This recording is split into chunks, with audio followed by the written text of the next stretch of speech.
Hello, everyone. Hello, and welcome to part 2 of Cthulhu Confidential, The Red Mist, with me as your GM, yours truly, but the fabulous, the wonderful, somebody who I have so much respect for and am honored to be able to GM for the amazing PumpkinBerry. PumpkinBerry, how are you? I'm good, thank you. How are you? I am very good. I'm doing well. I've been running around sort of like a mad person trying to, get things ready for tonight and get myself all prepared. And I have my reporter's notebook. I have my pen. I have a button over here and also over there. That whatever. For no reason? For no reason. No reason at all. For no reason at all. No reason for that to make me nervous. No, I wouldn't be worried about it at all. And I'm excited to start with episode 2. Rissa asks, do I have props? Sadly, my props are all packed up in boxes. And I also don't have the spirit gum I need for the thing. But we'll see. Who knows? Who knows what will happen today? So we will find out. PB, who are you playing today? Phyllis Oakley. Phyllis Oakley. Tell me about her. Right. Oh, goodness me. Phyllis is... How would I describe Phyllis? I think she's very particular about the things that she likes. I think she's very curious. I think when I got Phyllis's character sheet, it was very clear, like a way to play her that would be obvious, but I wanted to do something a little bit different. So I'm not playing the traditional gumshoe. I'm playing, kind of curious and driven about a specific thing. Like she hyper focuses on mostly books, but things around books as well. Well, oh yeah. Well, I feel like if I remember correctly, and please correct me if I'm wrong, there's a little bit more than just books in her life. There was something from her childhood, if I remember correctly. That is correct. What was that? Well, it is a friend that she had when she was much younger, before she realized that no one else could see this friend. When she thinks back on it, sometimes she remembers it as a dog, and sometimes she remembers it as another kid. But the one thing that was in common between them both is they had both these very, very bright green eyes. Green eyes, yeah. And if I remember, Phyllis was not threatened or felt in danger, but really couldn't quite figure out if this person was a friend or not, but just was sort of present in the past. But what else has been going on with our Phyllis? I feel like some things have happened in the last session. What was going on? Well, there was that fella in the alleyway. Yes. And he was in an underground fighting ring. He was supposed to lose the fight, and he didn't. He, in fact, killed his opponent. Didn't kill him, just beat him up real bad. Yeah. Really. When he was supposed to lose the fight. Yes, so, hopefully he's not dead. Hopefully he's not dead. When you found him, this man, Drummer, also M. Drummer, first name M, first initial M, you never got his actual first name, whose sort of fighting nickname is the Little Drummer Boy. He was not particularly present in some sort of distress. He was talking about seeing red, and he was speaking in Latin and also in English these words that you knew to be part of an ancient ritual from a sort of a splinter shoot Mithraic cult from ancient Rome. And you know this because you acquired a book for a woman, Dr. Angela Lake, and the book was called Mystery Cult Practices in the Western Empire. That's right. And this was like a cult that worshipped Mithras, the old god Mithras, and was very popular amongst gladiators and soldiers. and they believed that sort of the sacrifice of a bull was very important to them. And they believed that through pain, violence, suffering, sacrifice, this sort of like physical endurance of pain, they could then draw upon their god Mithras to give them some sort of power or insight, right? There was some sort of ritual, knowledge, perhaps. And for some reason, this fellow was, who doesn't seem to be very learned, was saying the words of this in this book.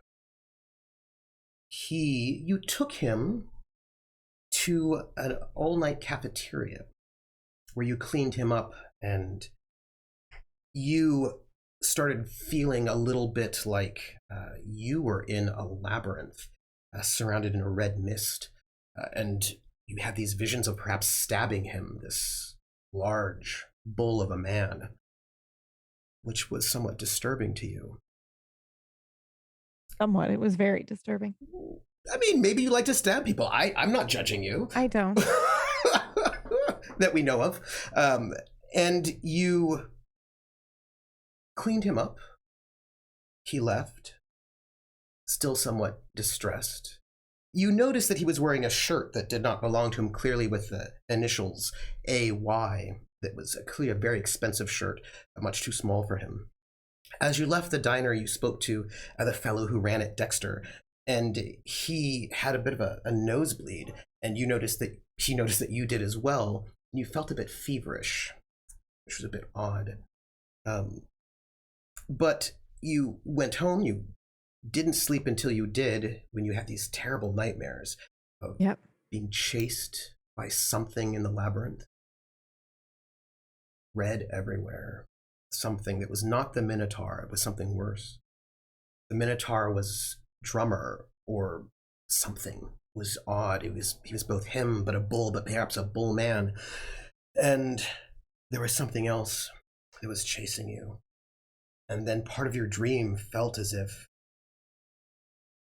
there was something inside your brain that was trying to get out, something that was trying to push itself out of your brain. And you currently have the problem card racked by nightmares.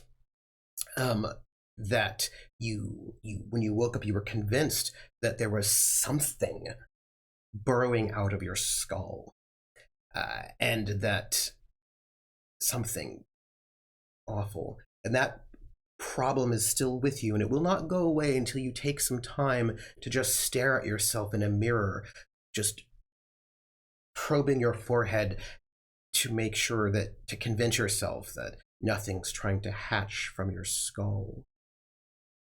But you haven't had that time to do that. You also left your coat. It's probably why you have a fever. You left your coat in the apartment, though when you came back to get it, you can't find it anywhere. Yeah. Which is, I'm sure it's somewhere. I'm sure it's somewhere in the apartment. I mean, you have so many books, or maybe it's in the shop. It's unclear. I misplace things all the time. Probably. Yes, I'm sure it's nothing. I just misplaced. Yes, absolutely. Now, you got a client the next day, a Nancy Yates, very wealthy woman, seems like from an oil family, perhaps, who was there to hire you on behalf of her brother, Alvin Yates, to acquire a book. A book called... A book I have already acquired. Yes. Once before. Yes, the book Mithraic Mystery Cult Practices in the Western Empire. The same book that our drummer was quoting from. Well, we don't know if he was quoting the book, but, the night before. Now, you learned from her that her brother is obsessed with this book and wants to get it very badly, and will pay quite a lot. You asked why he did not come to get this book yourself, and she, through some mirroring on you and some sort of good interpersonal skills, revealed that her brother is injured, badly injured. He was in a boxing match the night before, an underground boxing match, because he's sort of obsessed with some sort of manliness, some sort of Hemingway-esque need to go off and, beat things and do adventurous things, perhaps. And he got beaten very badly by some brute of a man. She doesn't know who it was, but you know who it was. And what she told you was that this man basically, when the bell rang, didn't stop beating on her brother. That at first it was okay, the fight, and then all of a sudden something happened. This fellow just went mad, became very violent, very dangerous, and wouldn't stop beating me even after the bell rang. It took 3 or 4 people to pull him off of her brother. And she is very concerned about her brother, who's quite agitated, and she's hoping that perhaps if he gets this book, which he's so obsessed with now, it might help calm him down so he won't re-injure himself or make his injuries worse. She doesn't seem to approve of his behavior, which you have played into. You said that to get this book, which is very difficult and very expensive, you want $5,000. That is so much money at this time. It's like 90 grand. Yeah, it's like insane amounts. I'll be set for life. It's a lot of money. We're in the middle of the Depression as well, right? It's 1937 Los Angeles. Yep. It doesn't seem to be a lot of money for her. It's still a lot of money for her, but she's apparently willing to part with it in order to help her brother, who she's still frustrated by. Now, I can't wait to help out Helena. Yes. She's going to have a heart attack. Helena is a woman who's, she works as an accountant in some of the big company downtown, and she's your neighbor. She lives above this laundromat, and you spoke with her, and you got some information about underground, about sort of criminal elements and how you would sort of deal with the finances of something like this. And she lets you know, of course, that Leon McRory, who's the organizer of these fights, is not just a bookie, but he also organizes them. So he put this fight together between Drummer and this guy, Alvin Yates, who's a rich guy who's not particularly beefy. And of course, he would lose, our Alvin Yates. And so, of course, everyone would bet on Drummer, this huge, massive muscle of a man. Yep. But you know that McCrory fixed it so that Yates would win and McCrory would make a lot of money. But Yates did not win. So McCrory's out a lot of money. And Drummer is a little bit panicked when he sort of came to about what McCrory would do to him. I'd say a lot of it panicked. A lot panicked, our fellow. Now, if I also remember correctly, you know that Yates was looking for you because this shirt that Drummer was wearing had a note in it in this sort of fancy handwriting with the name of the book and the address. A copy of that note his sister had, which is what brought her to your doorstep. Now, getting this book would normally be very, very difficult because who knows where you could find this book, except that you know where you can find this book. Because maybe you got it once before. Who knows if she still has it? Yeah. Who knows? There were 2 copies of this book. One was in the library, which was a sort of a complete copy. And then one you were able to acquire from someone else, which was an incomplete copy, missing large sections of it. Worse for wear, as if somebody who had read it had ripped out pages and stabbed the book with a knife and gouged it out, for the most part, except for one plate, which was carefully cut out. And that plate was... That's right. A drawing of a labyrinth symbol, like a circular labyrinth symbol that was apparently very important to this Mithraic cult, and that was missing in the copy that you had. You were hired to get this book by Dr. Angela Lake, an anthropologist who had taught at UC Berkeley, but does not teach there anymore because she left in a bit of a scandal. One of her students killed one of her other students, and while she herself was not involved in this at all, people blamed her because she teaches basically that civilization and morality and all that is an illusion, and we have to get back to our primal base self. She came down to LA, and that's where she's at now, which is also where you're at, and she continues her work through the aid of philanthropists who give her lots of money.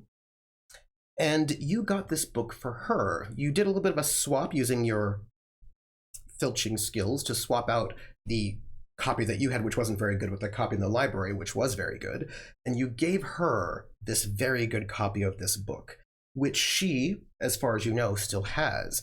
And you have an edge which says that you left on good terms with her, that she liked you. Now, we also know that you actually took a class with her back up in Berkeley. You weren't particularly happy with you dropped. You weren't particularly excited by how she taught. Also, she had a bit of a cult of personality. There were sort of students who had sort of become obsessed with her and sort of copy her weird handwriting, and she had acolytes, as it were, people who were just, oh, she's so amazing. But you left on good terms with her. And I believe as we left, after sort of meeting with Helen, knowing that you've got this book to pick up, perhaps, you were going to go off and meet with some people. You left still in the clothes you were wearing last night with a bit of a chicken soup stain on it, to go and see some friends of yours, and perhaps also see this Dr. Lake, to see if she would sell you this book back. And your friend Helena, she told you that a small child had come looking for you, with green eyes. Helena told this little kid where you lived, but apparently hadn't shown up yet?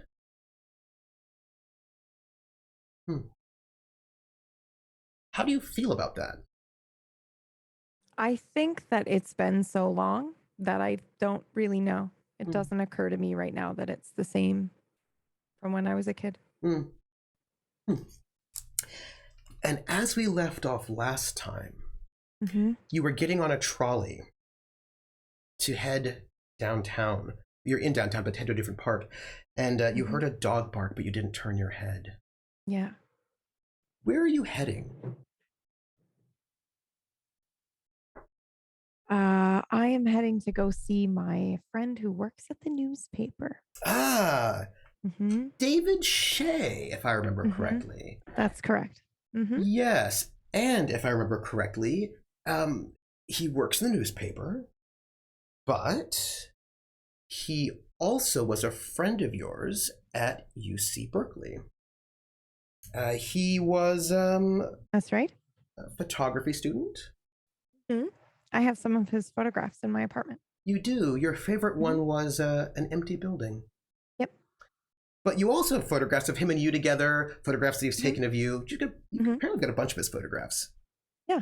Helena thinks that he's sweet on you and wonders when you're going to go and invite him over to lunch. She pressures me a lot. She does. She worries about you. Yeah, she does. You're 27. And, what are you going to do with your life? I'm doing it. Yeah, but, she worries about you being old and alone. For no reason at all. Yeah. It's not like she knows what that's like. Not like she knows what that's like. And you had said that you weren't even quite certain if he's a friend of yours or if he even likes you at all. Because he sort of accuses you of being a con man. Yeah, he thinks I'm a con artist, and he's always talking about how he's going to figure me out one day and catch me red-handed and all that. Yeah, I mean, that's weird. Come on, that's no. Weird. And I'm not a con artist. I just sometimes bend the rules to rescue books that need rescuing. Right. It's only if they need rescuing, though. That makes sense. Books are important. They're important, and some people don't deserve them. Absolutely. So you head off to the LA Times, which is this massive Art Deco building. Now, you've been there, I assume, more than once? And it is, I also imagine the receptionist probably knows you?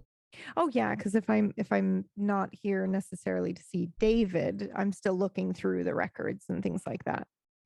Very, very familiar with the newspaper. When you walk in, the receptionist sees you, and she's talking to someone and checking their credentials. But she doesn't stop you at all. She just sort of waves as she continues talking to this person who seems to want to get in and have a meeting with someone, that sort of thing. And of course, you can make your way to the elevator, where there's an elevator operator waiting to take you in to the floor. And he looks at you and he goes, he's a fellow, he's a bit older. You probably put him in his perhaps mid to late 50s, Japanese American man, in a uniform, sort of the uniform of an elevator operator. And because at this point in time, of course, someone will operate the elevator for you. And his buttons, these brass buttons, are very, very shiny. And he smiles at you and he goes, "Miss, basement or floor 3? I'm assuming basement is the records and floor 3 is David. So I say 3, please. And he pulls the lever, shuts the doors, the nice sort of metal grates and the doors shut. And he pulls the lever and you can feel the elevator, just that little lift of the elevator as it begins to move. It seems hot here in this elevator. Perhaps quite hot, quite warm. Although he doesn't seem to be sweating at all. And he goes, as he's holding this heavy sort of industrial switch that has got brass fittings on it, he goes, "Miss, how are you?" Oh, all right. How about yourself? "Fine. The elevator business is going up." And that's a joke that he has told you At least 50 times last week. Yes.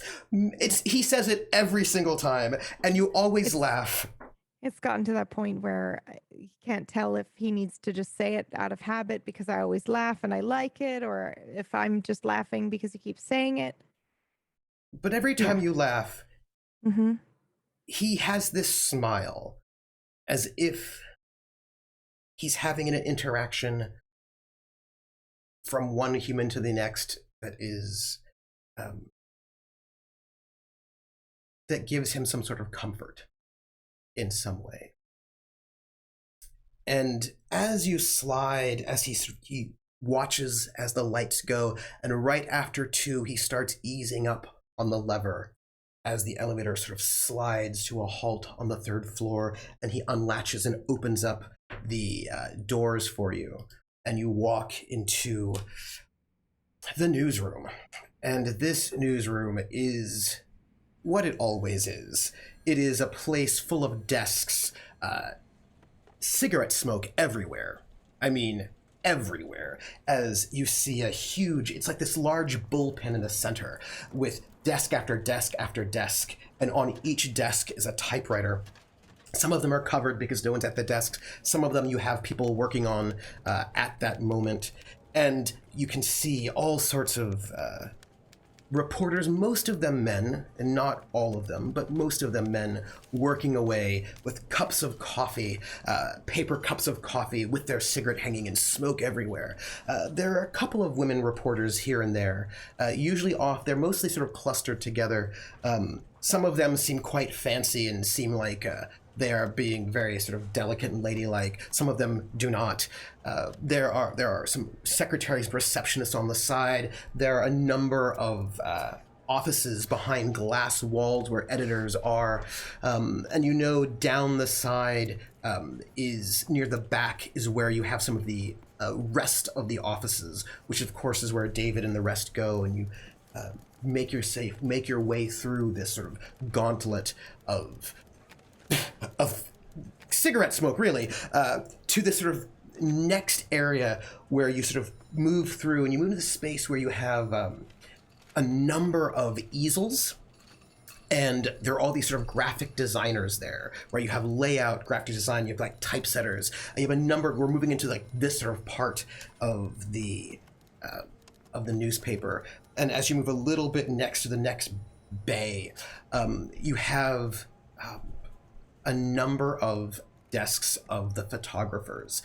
And it's sort of connected to the typesetters. You have some people who do art, sort of like who draw, and then you have photographers. And there are not that many photographers here, at least not compared to... I think there's like 3. Yeah, there are 3. Yeah. And at the moment, you have David, and there is, and he's there. There's a woman there who is older, heavy set, has got like a wig on that is not the best wig, but it's sort of it's certainly out of fashion for 1937. It's sort of quite large, and she's got her hat pinned into this wig. She's also smoking like a chimney. It also seems like she probably smokes a lot. Madge, you know her. She has been here. Oh gosh, as far as you know, she's been working as a photographer since the teens at this place, at least. She's been around a long time, and she's got like she's looking at a sheet of negatives with a little sort of eye thing, and she's sort of going through things for the day. The third photographer is not here, perhaps out on an assignment, but David is looking through some prints and sort of checking things out, and he's got a mock-up of some of the pages, and he's sort of checking things out. Is he like really focused on what he's doing? He is. What does he look like? Oh gosh. You'll have to help me with style, hairstyles of this time period. But I imagine he's got sandy blonde hair, and he looks tired all the time. He's got 5 o'clock shadow. Like he shaves, but then some days he's forgotten, and he's like, "Did I shave today? Oh, sure I did." And he's just like, yeah, he didn't. He's just really busy with what he's doing. He's very focused, and that's part of why I think we were fast friends, because we would both do that. And a lot of gentlemen in this time period use Brill cream or something like that to keep their hair kind of slick. And he does, but it wears out throughout the day, and he just doesn't reapply it. Yeah, and so I would imagine he probably has bits of hair falling in front of his face, when of course it should all be nice and neat, but I imagine parts of it just sort of flop. And so he's always sort of pushing it back in his space. And he's probably at this point in time wearing he's probably wearing like a sweater vest with his sleeves rolled up on his dress shirt. He's probably wearing a bow tie that is actually undone at this moment, as is his top collar as he's sitting there working. He tends to wear bow ties because he does a lot of darkroom work, and he doesn't want his tie going anywhere into chemicals. And he probably also, the cuffs, right? He has them rolled up because if not, they're going to be just filthy. And he's sitting there sort of concentrating, trying to figure out a bit of a puzzle about placement at this moment, which there is a photo editor, but that photo editor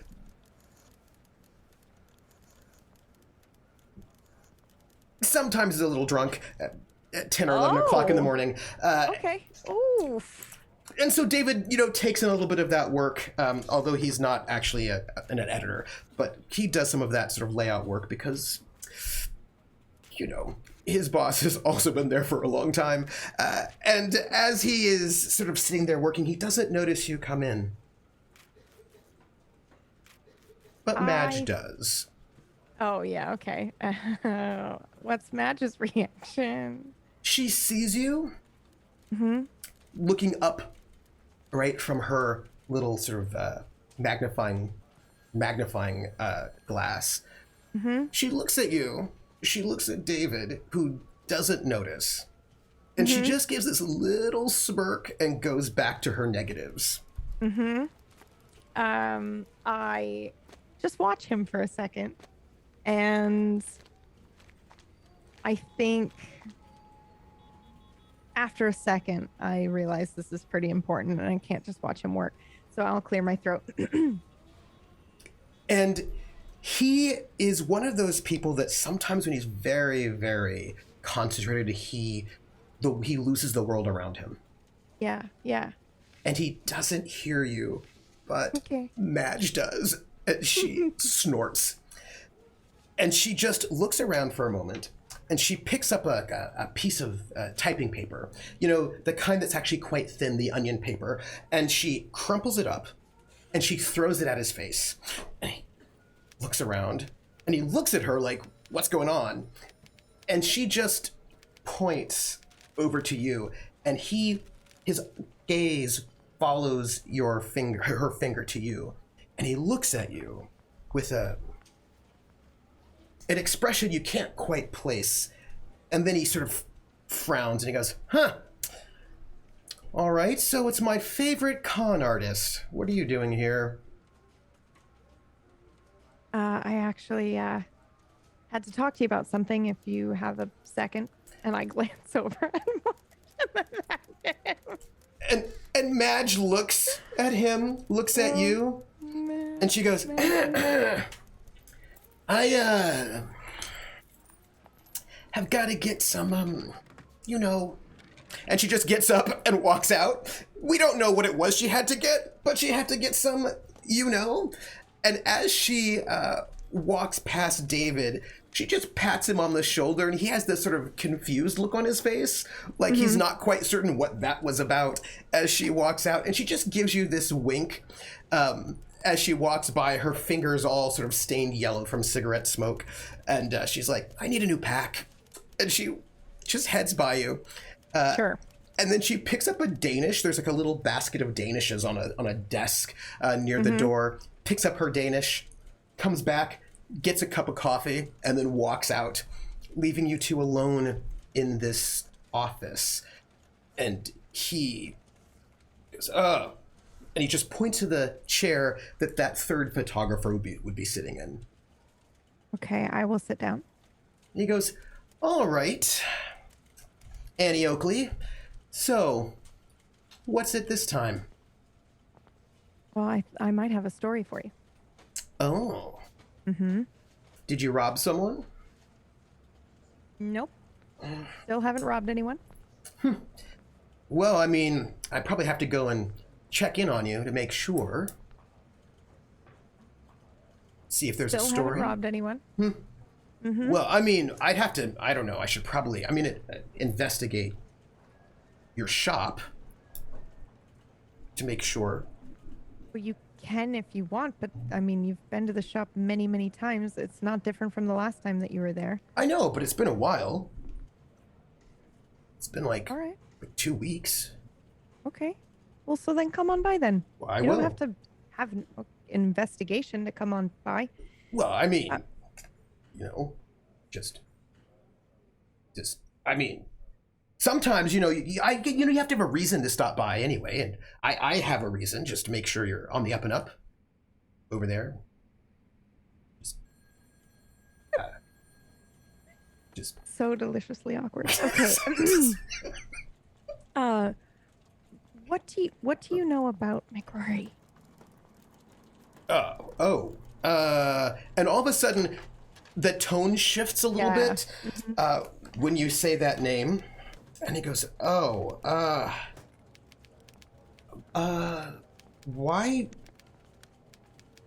That's a name? It is a name. Why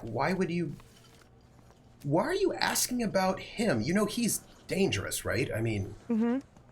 That's what I'm here to tell you, sort of. Not that you don't know that already, but to give you some information for a story. You're not, hey, you're not talking to him, right? Or No. around him? No. Okay. No, which is why I'm the perfect person to tell you this information. Because I came across it randomly. Okay. All right. What is it? And I want to tell you because I don't know if it's dangerous or not.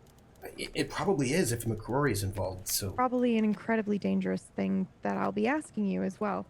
I mean, and he kind of looks around. I mean, he leans in. I mean, he's, like, connected to the outfit, you know? I know. Okay. But what do you know about his underground fighting ring?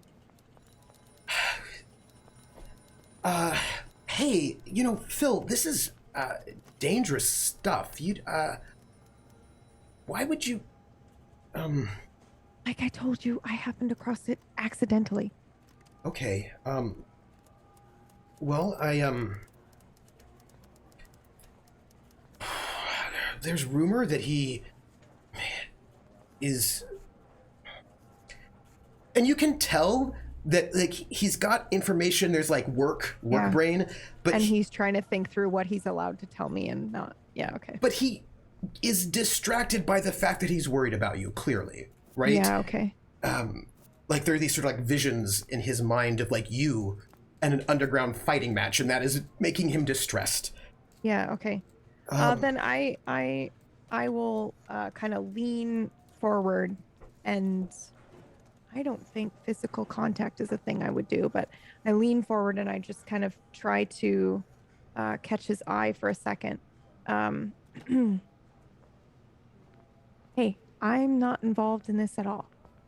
Just happened upon the information, and I'm looking for a book for someone, for a client. And I just happened upon this by accident, and I thought you might, you might like the story. That's all. If you don't, that's okay. What kind of information are you looking for? I want to know if there's something else going on with the ring, like something culty. Like I know that sounds weird, but just that does sound weird. they're fixing fights, but in a weird way. Which is your story, by the way, that he's fixing fights, and that there's an underground ring, and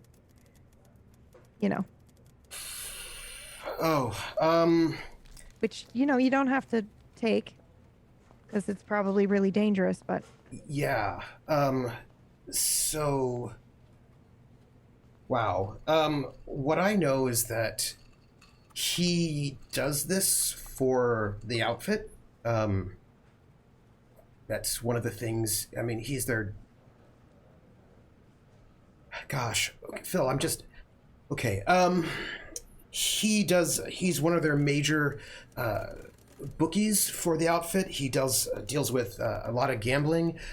He doesn't tend to do horse races or anything like that. He tends to do fights. Okay, let me think. He does boxing matches. He doesn't do any of their casino stuff. That's small time. People are moving in. Oh gosh. So sorry. And you can tell he's just a little flustered. Okay. He does he does horse races. He does boxing. He doesn't do cards or craps or anything like that. right. He started doing this underground. David. I'm specifically looking for. He's fixing the fights, but I want to know if he's fixing the fights for someone or some group in particular. You think you can find that out? Well, I mean, he's been fixing fights for a while. I know, but I feel like there might be a particular group that is asking him to fix particular fights, and I just... Yeah. He does that for the outfit. I mean, that's one of the ways they make money, right? Although, I mean, it's tricky, right? Because, look, okay, my understanding is that he didn't always do this underground boxing ring. He just normally, took bets for official fights. I mean, not officially, of course. Gambling's illegal, but he would take bets on them and all of that. It's pretty standard stuff. But he wanted to sort of impress, the top men and top brass, and so he started up this sort of underground boxing ring to sort of bring in more money for the outfit, and he was doing that. It's been making a lot of money. He gets to have he works as he gets a promoter's fee. He ends up making a lot of money because he started hosting these matches, and he takes the gate. So he's just making hand over fist on these matches. He lost a lot of money a couple years ago, like 4 or 5 years ago, in a match that didn't go out the way he wanted. And rumor has it that he started doing a little bit of a fix here or there to make up that kind of money and make sure he got it. But my understanding, he's not doing it for anybody special, just to make extra money for the fights. I do have a bit of an address, but but you shouldn't go there.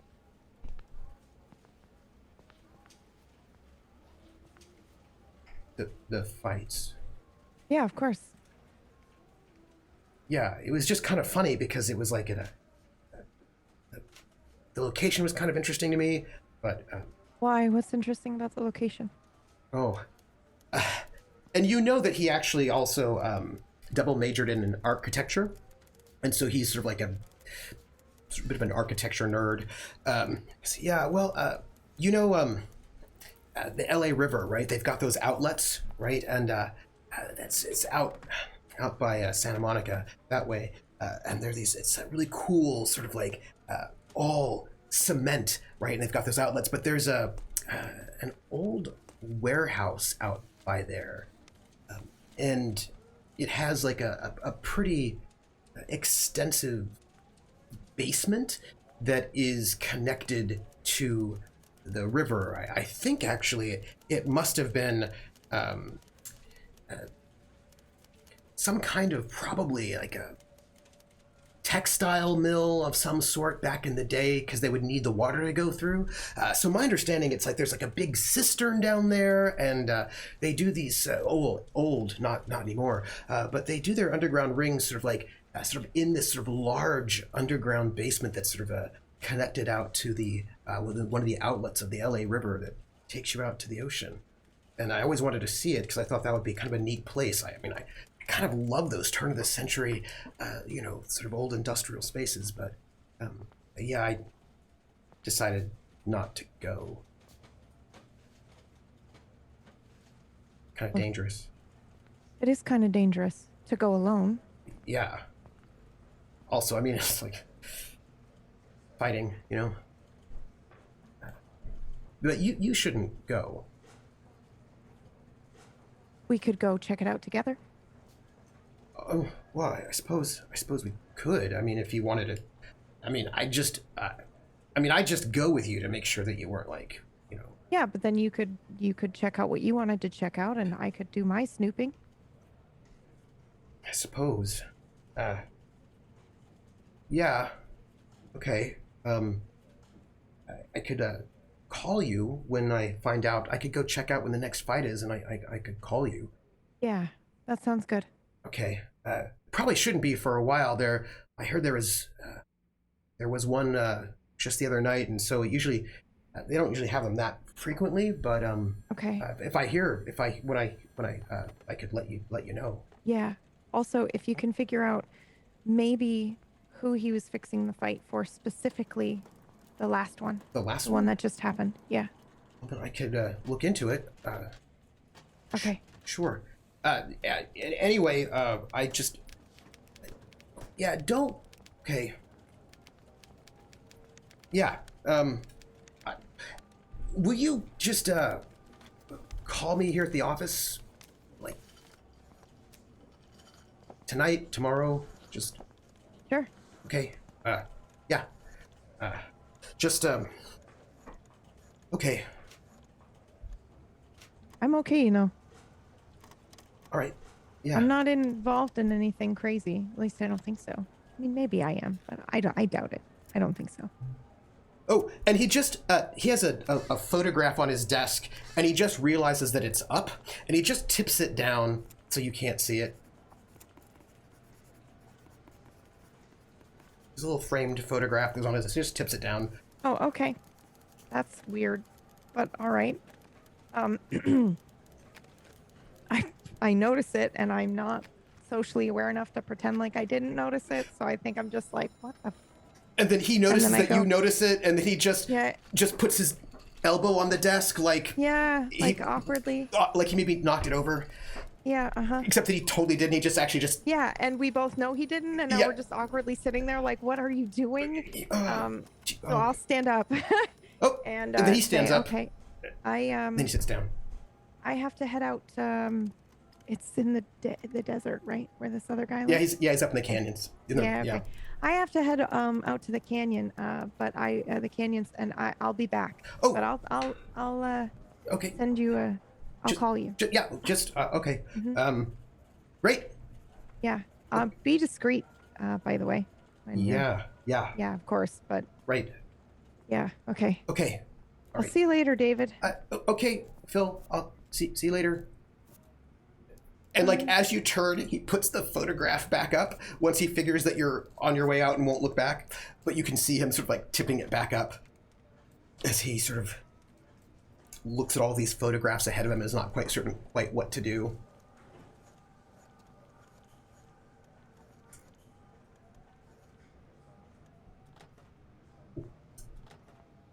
When you walk out, right on the other end of the door, there's Madge leaning up against the wall, smoking. Oh, was she listening the whole time? Maybe. Smoking and eating her Danish. No. She just smiles at you. Mm-hmm. Madge? I continue on my way. And she just watches you. I guess I'm heading to the canyon then. I was kind of hoping for more information, but I don't know. We might get lucky. David might hyper-focus on the thing and find out something. Because, he didn't know about it. So now you've put him on that trail. You head off. Now, I have a question for you. How are you going to get there? Do you have a car? No. Do I? I don't know. You should tell me. Let's think about this. I think I might have to have one. An old, like not a very good car. Simply because I go all over the place for these rare books. Yeah. So I imagine I do. And tell me, how old is this car?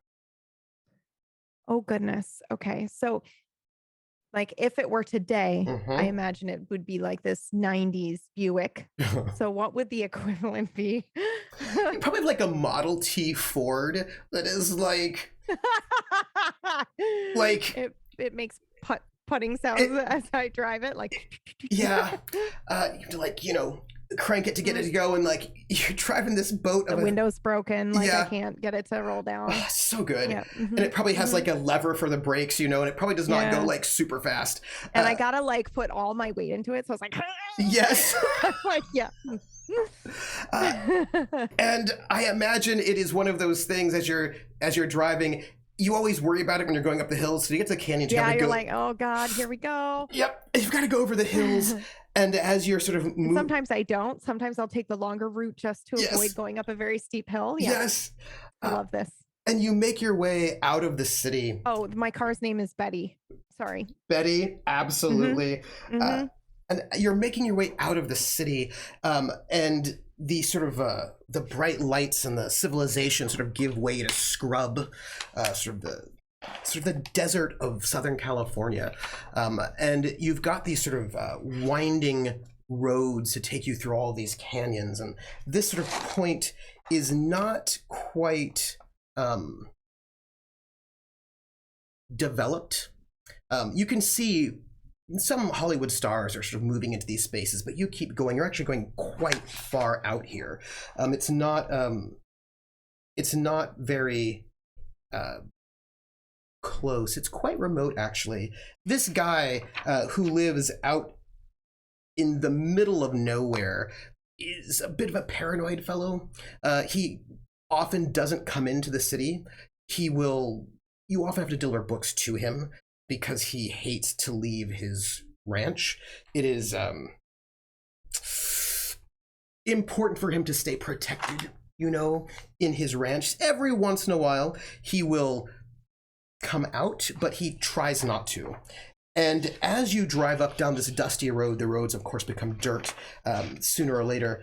And you make your way over this little rise, and there's sort of gravel and scrub. And you see this sort of one-story ranch house out there in the middle of nowhere with heat everywhere. And it is, there are this sort of ring of small sort of scrub trees that surround the entire estate. It's quite a lot of land, actually. And there's also like little hills that, like, what we in the military we'd call them a berm, that you build in order to give yourself cover that you can hide behind. And there's like this, And he's got a bunch of these. he does, it rings around his place just in in case, in case they come to collect his books. yes, in case they come. And I would also say that it's interesting because it's not it's set up in a way so that there are not a lot of really great sight lines into this place. As you're sort of moving in, you can't actually drive into the place itself. You have to sort of drive, you have to leave your car outside of this sort of the perimeter. perimeter. Yeah, that's about what I would call it. And when you're sort of approaching, there's like a small pathway in between this berm with these sort of trees and shrubs, and you have to sort of pass through this little sort of narrow bottleneck to get into his place itself. And it's a farmstead sort of, but not really, or at least it hasn't been in a while. Not in a while. And as you approach the cottage, this sort of ranch house that he has, that's got like a metal corrugated metal sort of roof. It's not particularly fancy. There is like a chain that has been like a bar and a chain that has been lowered and affixed so that that little pathway that you would have to take to get in is not open, I feel like the best way to put it. Yeah, okay. Can you give me a sense trouble test, if you don't mind? Sure. 4 is the number you need. Okay. And I roll. Oh, wait, let me look and see. 1 at a time. Is it just first. the 1d6? Yeah, but I think I have 2 in that. Hold on, let me just. You do, but 1 at a time. Because if you get it in the first roll, that's a 3, so you need your second. 4. As you're approaching, you see a glint in the corner of your eye. And it draws your attention. Off in one of this sort of scrub by the berm, you see the barrel of a rifle. And you notice that Wildlighter is hiding in this scrub with his rifle, sort of aimed at this gate, in waiting. Okay. I like to think that every time I go to visit him, he's very superstitious as well. And he has a couple of different things that you're supposed to do in a specific order that make it okay. So, like I ring the wind chime 3 times and then I just shout out to him. It's me, Phyllis. So now this is interesting. You have to ring the wind chime 3 times. Like there are certain things you have to do, but often the gate is not closed. It's usually open, but for some reason it is closed and chained. Which is a bit weird. It's a bit unusual. Yeah, okay. And does anything happen when I call out for him? Yes. Okay. You call out to him. Yeah. And there's this stillness for a moment. Just a kind of a quiet, as he is probably pondering whether or not he should answer you or not. And you can see him poke his head out and look at you, sort of assess you. And he's wearing like a neckerchief, and he's got like an old prospector's hat with a couple of holes in it, and he's got scruff that's more than a 5 o'clock shadow. Not yet a beard, patchy, lots of broken blood vessels in his face. And he looks at you. And as he looks at you, he gets a look of fear in his face. And he says to you, with his gun not lowered at all, which when used, he often has his gun. Yeah. Shotgun. More than one. Oh, yes. He needs it for food, right? Yeah, of course. That's why. But whenever he sees you, normally he lowers the shotgun. And yeah, of course. He tends to be somewhat friendly to you. But he looks suspicious at you. Is now a bad time? Can you put the gun down, please? That's far enough, Miss Oakley. Did I do something? I don't want you crossing my border. See? I've got my stones. Okay, well, do you want to come over here? You're really going to want to hear this. And he steps one step closer, but there's still quite a bit of distance between you two. And he goes over to the perimeter and he checks these large crystals that are sort of embedded in the ground in this perimeter. And you can see through that sort of bottleneck this weird statue that he has in that doghouse. And he gets closer to you, but keeps a distance so that you couldn't touch him or get too close. And he makes sure he's on the other end of this perimeter. And he watches you as if he's inspecting you first. He looks you up and down and he tilts his head here and there as if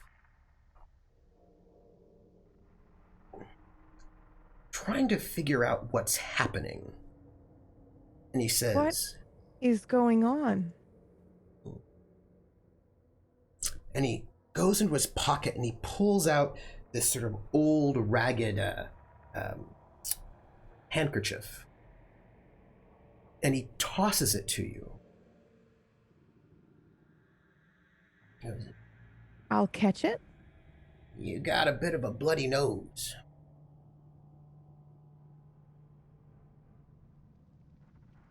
And you do have a bit of a bloody nose. I don't want that back. Yeah, okay. You've been exposed. Here we go. Exposed to what? I feel like you know. You should know what you've been exposed to. Them. Who's them? I don't know which one. Yeah, I can smell it on you. Okay. That's bad. That's real bad. What's bad? What are you talking about? I don't know how much time you have with that infection you got. You're not crossing my threshold as long as you got that infection. Nope. Nope. I don't know how you got that, but... What do you mean? Got what? Oh. What you got going on? I don't like it. What do you know about a labyrinth? Oh, that's... Well, that's no good. What do you know about a labyrinth, young miss? How well do I know this guy? You've been working with him for a couple of years. Yeah, okay. He always wants occult books. Yeah. Weird, so he's eccentric. My guy. He is going to know what I need to know. Okay. Yeah. I think I just blurted out, especially because he's like, you've got an infection and my nose is bleeding. And, he's weird, but he's almost always right as well. You know, we talked about this last time. Yeah. Where he'll say something weird and strange, and then a week later I'm like, oh, this is what he meant, and he was right. Yeah. So I think I'm a little bothered by what he's saying, and so I just, I blurt out. There was a man outside my shop a couple nights ago. Last night. A man. He was writhing on the ground, muttering in Latin, something about, I repeat what it was that I heard as best I could. Maybe not. Yeah, I do. PD knows you shouldn't say that shit out loud. I just want to say these things out loud. These are things you need to know. Yep. Mm-hmm. So maybe I start and he's like, what are you doing? Don't do that thing. Yeah. Okay. All right. Right. He started muttering something in Latin, and then I say what I know the translation to be, the English version of that. I don't say the Latin. I don't even know if I'd be able to remember it anyway, but I say it was weird. Kind of you this. Do. Oh. You remember? Oh no. All of it. Oh no. You know how you would think to yourself, oh, I probably couldn't even remember it. Like, and then all of a sudden it's there. Yeah. I tell him that then. I go, I probably wouldn't be able to remember it. Oh, wait, I do. I remember the entire thing. The whole thing. Yeah. What is this? What is this? What is this thing you're reciting? What is this supposed to do? What's it for? And I'll tell him because I knew what it was some sort of rituals, part of this old Mithraic cult. Yeah. And I tell him what book it's from. Because he helped me find this book originally. Mithraic mystery cult practices in Western Empire. Now, but here's the crazy thing, right? So this whole ritual is about gaining power or knowledge from sacrificing a bull, right? So the guy who was collapsed, I swear he was built like a bull. You know, not an actual bull, obviously, but metaphorically could definitely be one for the purposes of a ritual. Absolutely. Now, he was in a fight that he was supposed to lose. The underground fighting ring that you probably may not have heard of. I don't even know exists. Okay, well, underground fighting ring, blah, blah, blah. But he was supposed to throw the fight and he didn't. And the man that he was fighting, I think, was trying to do this ritual. All right. He was talking about someone coming to get him, and he was too afraid to. Yeah, he was afraid of something, and I don't know what it was. And he kept talking about a maze and a labyrinth, and I've been dreaming about a labyrinth. And he's staring at your forehead. Yeah.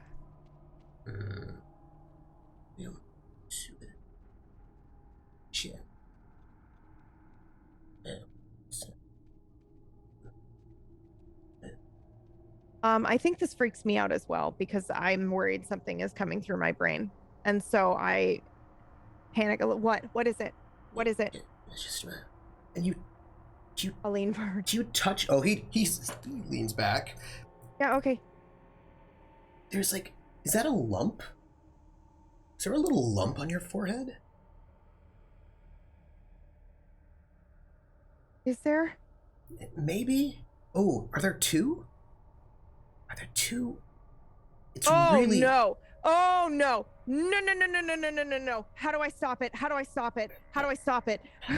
I think I just start immediately spiraling that I'm the bull, I'm the sacrifice, and can you stop this from happening? Is there something that you can do that will reverse this, please? I don't want to grow horns. All right, young missy, don't get close to me in any way. Okay, I won't, but can you help me? Just gotta calm down. Dagnabbit. Now, what I figures, this infection you got must have been not too close. Tangential infection, that's what I imagine. And if you were real up in there, it would have been be more pronounced, this infection. What infection? Oh, man. Alright, so, I'm gonna tell you something that people don't know. When I tell them, they don't believe me. Most people don't believe me when I tell them these things. There are things out there Ancient things. Primal forces. These forces, they predate humanity. They're not alien concepts, or, it's not metaphorical. It's real. These things. I'll tell you something, though, that people don't understand. There are people out there who know about these things, these great old things, and they think of them as gods. Ancient gods full of power and mystery. And they think to harness them, gain power and knowledge from these things. These things, they don't care about us exactly. They can't be harnessed or reasoned with. They don't make any sense to us. You got me a book once. Gotten you a couple of books, actually, but go on. The Necronomicon was what it was called. Yeah. There was a passage in that book. It said, yeah, their hand is at your throat. Oh, I have goosebumps. Yet, when he says that, you see them not. And their habitation is even one with your guarded threshold. See, people don't understand. They don't understand it. They think that these things are gods that are out there that you can call or stop, that they're waiting out there on the edge of the stars or dreaming underneath to come and get forward to destroy things, everything. We have no time. They think they're like earthquakes, maybe. Like it's a great seismic event that is beyond our understanding, that'll just come forth and shake everything loose, destroy us, or uncover treasures. That's what they think. But it's not true. It's not right. They misunderstand them. See,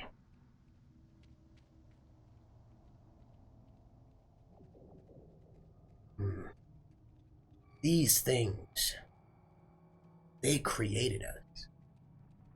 These things. And they never left us. They are inside of us. All of us. All the time. These things, these great old ones with names I should not say, are inside of each one of our brains, dormant, waiting within inside of us.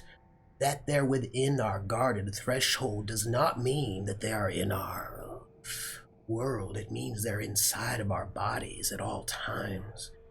Those ones sleeping there or out there are also inside of your mind. I don't understand. So what, something woke it up? Yeah, that's the best way to put it. These things, they're Well, an infection implies a foreign body, or a foreign... Yes. But if it's always been there, then what is that? Yeah. It's not an infection at all. No, these things, these gods, I don't like the word, forces, primal forces, they're like a contagion. Primal. And when you are exposed to them, the exposure is a sickness, you see, that can spread. How it spreads is different for each one of them, Yeah. People say when you get exposed to these things, you lose your mind. lose your sanity, but that's not right at all. It's not about sanity. It's about contagion. It's a. Taking you back to your primal self. Some of them do that. Which ones do that? It's like an idea that fixes in your brain.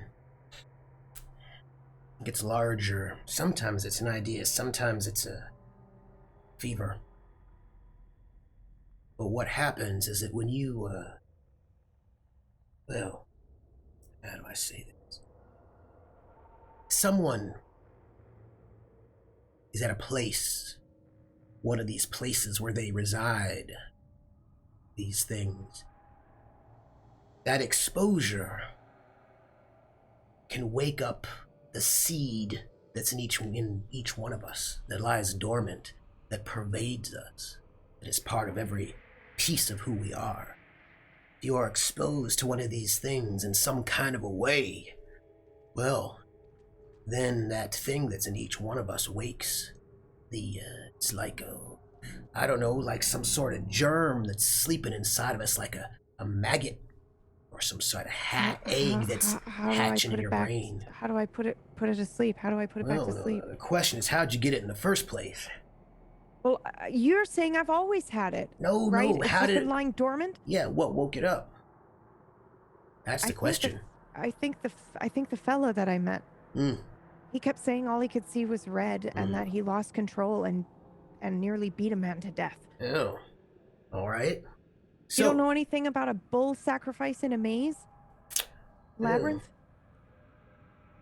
So this fella... Like this oppressive, hunting hunger. You got a hunger? No. I think that's what's chasing me.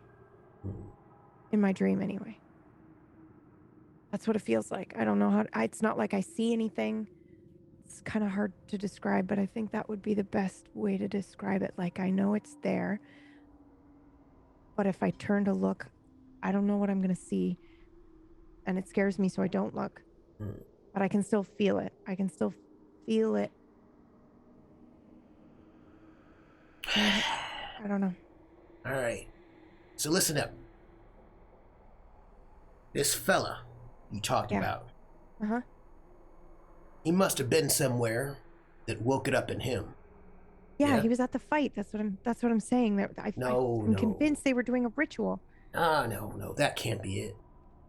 Okay. Unless see, you could do this fight, but if you don't have it awoken you, nothing would happen. You see what I'm saying? Do you think maybe they did the ritual before the fight? He must have had some kind of exposure somewhere. Been some place where this thing is strong, where it lives. Must have woke it up inside him. And once it's inside him, this... How does it get passed from person to person? Well... By touch? Proximity. Depends. See, I say to you... You got it on you. It's on you. It's not so strong. Well, I did help the man that was in the alleyway, and he fought a man who I definitely know is dabbling into some things and trying to do this ritual for sure. Yeah. There's no doubt in my mind. Did you touch him? Yeah, I did. I helped him up. It's a violent thing, right? This one? Yeah. He nearly beat a man to death and couldn't stop himself. Oh, that sounds like that sounds... I take a step back as well, just for his safety. Yeah. Now I'm believing what he's saying. Yeah, that sounds like one particular god, I think. Can we not call it that? Well, whatever you want to call it. Primal. Force. Yeah, I suppose. What's the name of that one? What's its name? Can you say that? Should you say that? I'm protected. Did you say its name? Shagatha, I think. Sagawatha. Yeah, it's one of them old ones. I have totally read about this, right? I'm an occult nerd. But you've never heard this name. Oh, okay, okay. Mm-hmm. Yeah. This book I helped you get didn't mention anything about that. Makes me think people think they're worshiping Mithras, but that's not who it is. It's one of these things. Alright, listen up. Here's what you gotta know. This fella of yours must have been somewhere where it was sacred or special, infected, radiating with this thing. It woke it up inside him, so he's been wandering around with this thing inside his head, which is fine. It's not great, but not great. You said something about a labyrinth. This fight must have caused it to get inflamed. That's bad. You met him when he was in this inflamed state, sort of hit over to you, which means it's in you now, woken up a little seed. Okay, well, how do I get rid of it? Well, how do I put it to sleep or whatever? You gotta burn it out. Burn it out? What? Cauterize the wound. And how do you expect me to do that? You want to light me on fire? You stay there for 1 second.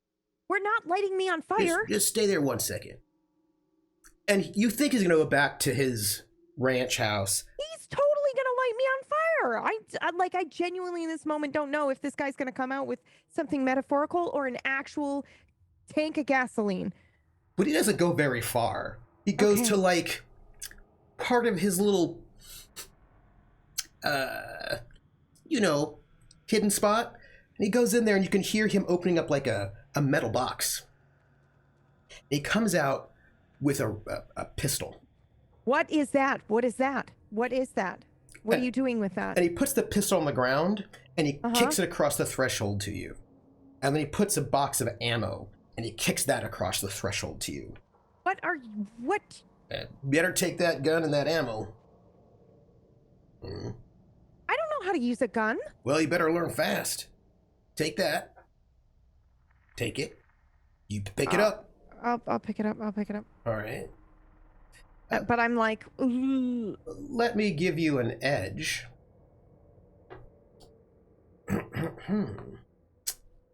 Would you read out the edge that you have?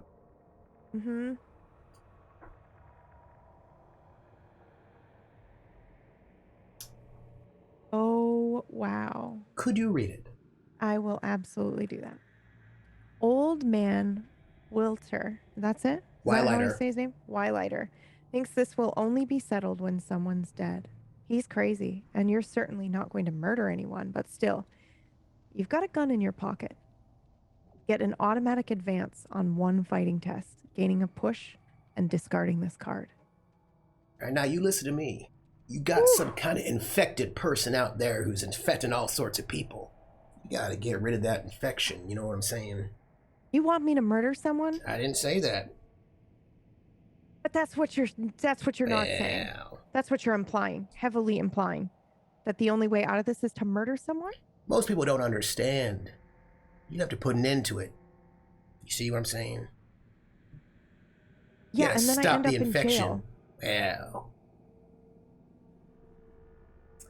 there's something else I should tell you. Yeah, okay. That ritual you're talking about. Yeah. You said there was something about a labyrinth? Is that right? Yeah. Would you like to spend a push? Your last one.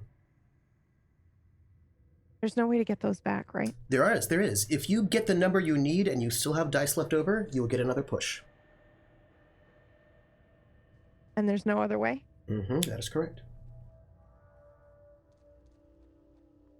Risk it for a biscuit. Yes, I'll try it. This is a cult. This is an occult push. He says to you, I need you to describe exactly this labyrinth. What is this? Tell me more about this. Tell me your dream. What's happening? Yeah, I close my eyes and I instantly see it. I haven't been able to stop thinking about it, actually. So I stick to the right-hand side. Right-hand side. The walls are damp, and maybe even a little bit sticky. Yeah. But not with like webbing, but something else. And there's so much fog and I can't see. Yeah. I know there's something, but there's red everywhere. The fog is red. No, the floor. You see a string. I do. Red. Red string. Red thread, yes. In your dream, you fall on the string or you falling away the other way? Which way you're going?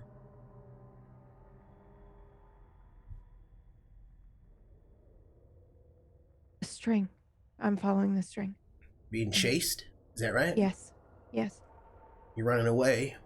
Yes. Hmm. But I can't outrun it. Like every corner that I turn, it's still the same distance away from me. It's that crushing.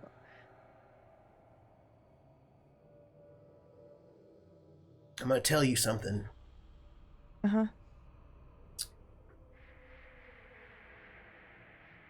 There's a door.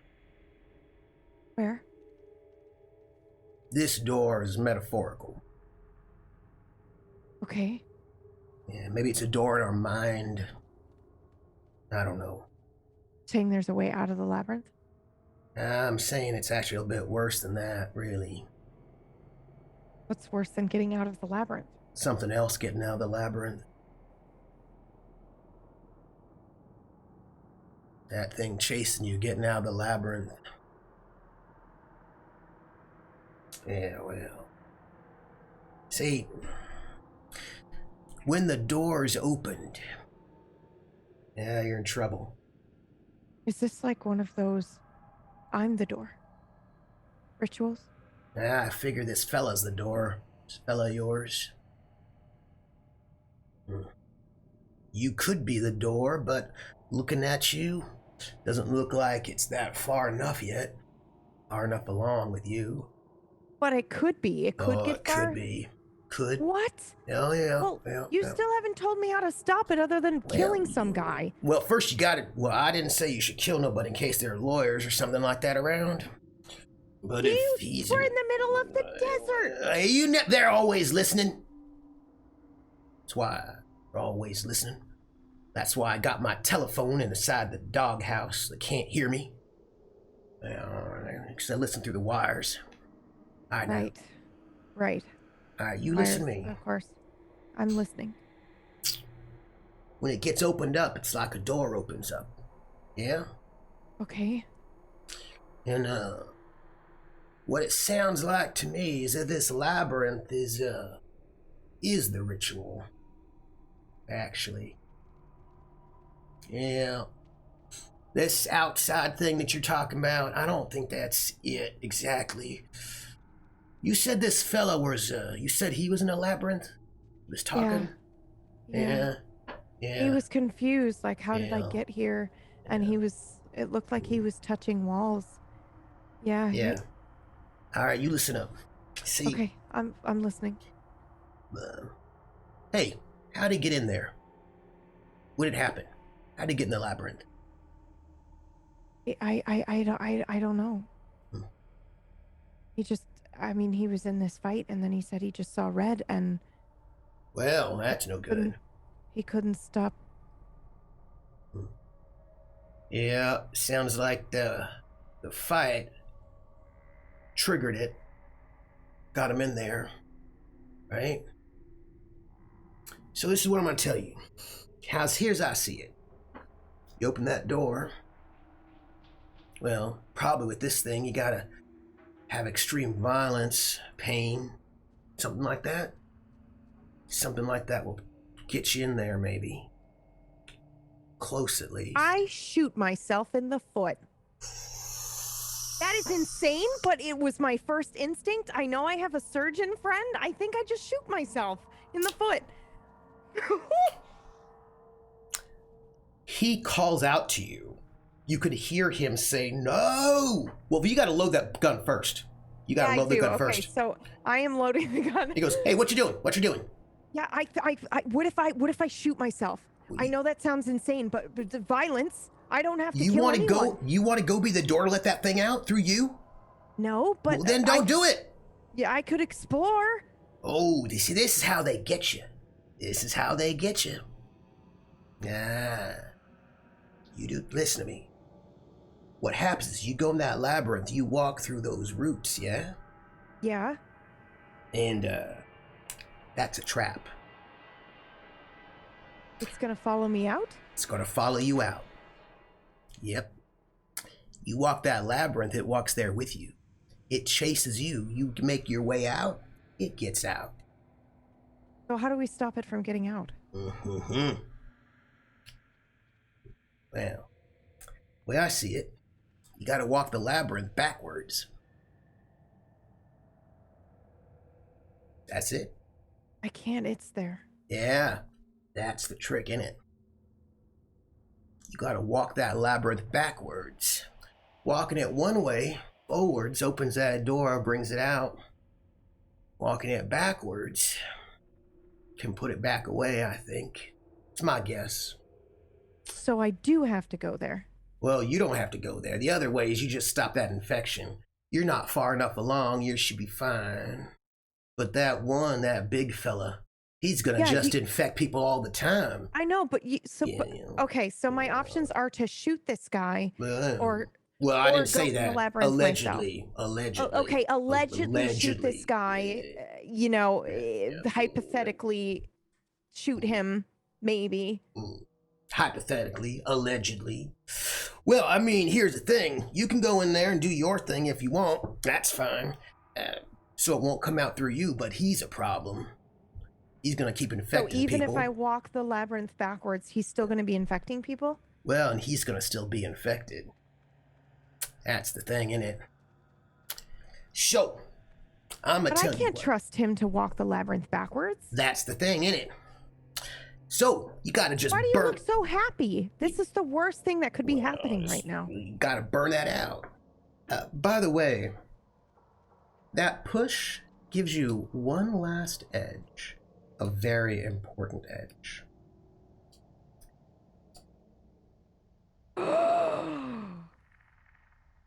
You have walked in the psychic labyrinth where some primal horror waits, and you've escaped. Discard this card to counter any mythos shock. Excuse me? What? You gotta walk that. You gotta walk that backwards. And if you walk that backwards, you can shut the door for you. Okay. Yep. But I can't shut the door for anyone else. The easiest way to do it is allegedly shoot that fella. That's what I think. I mean, you might be able to pull people out with you or something. That might be a possibility. But you think there are other people in there? Well, anybody that's been infected could be drawn in there. So wait. So if I go in there and I guide everyone to walk backwards and we all get out, then that solves it, right? Without having to shoot anyone. Well, it might. But let me tell you something. Yeah? That's what some people might say. Walk backwards. I mean, I think you can make a way out. Maybe you could get other people out if you work in time, maybe. But I'm going to tell you something. I don't have a lot of faith in that sort of a thing. You don't want to know why? Why? Because it's in our blood and in our bones. The enemy's inside us all the time, dormant, just waiting. Wake up.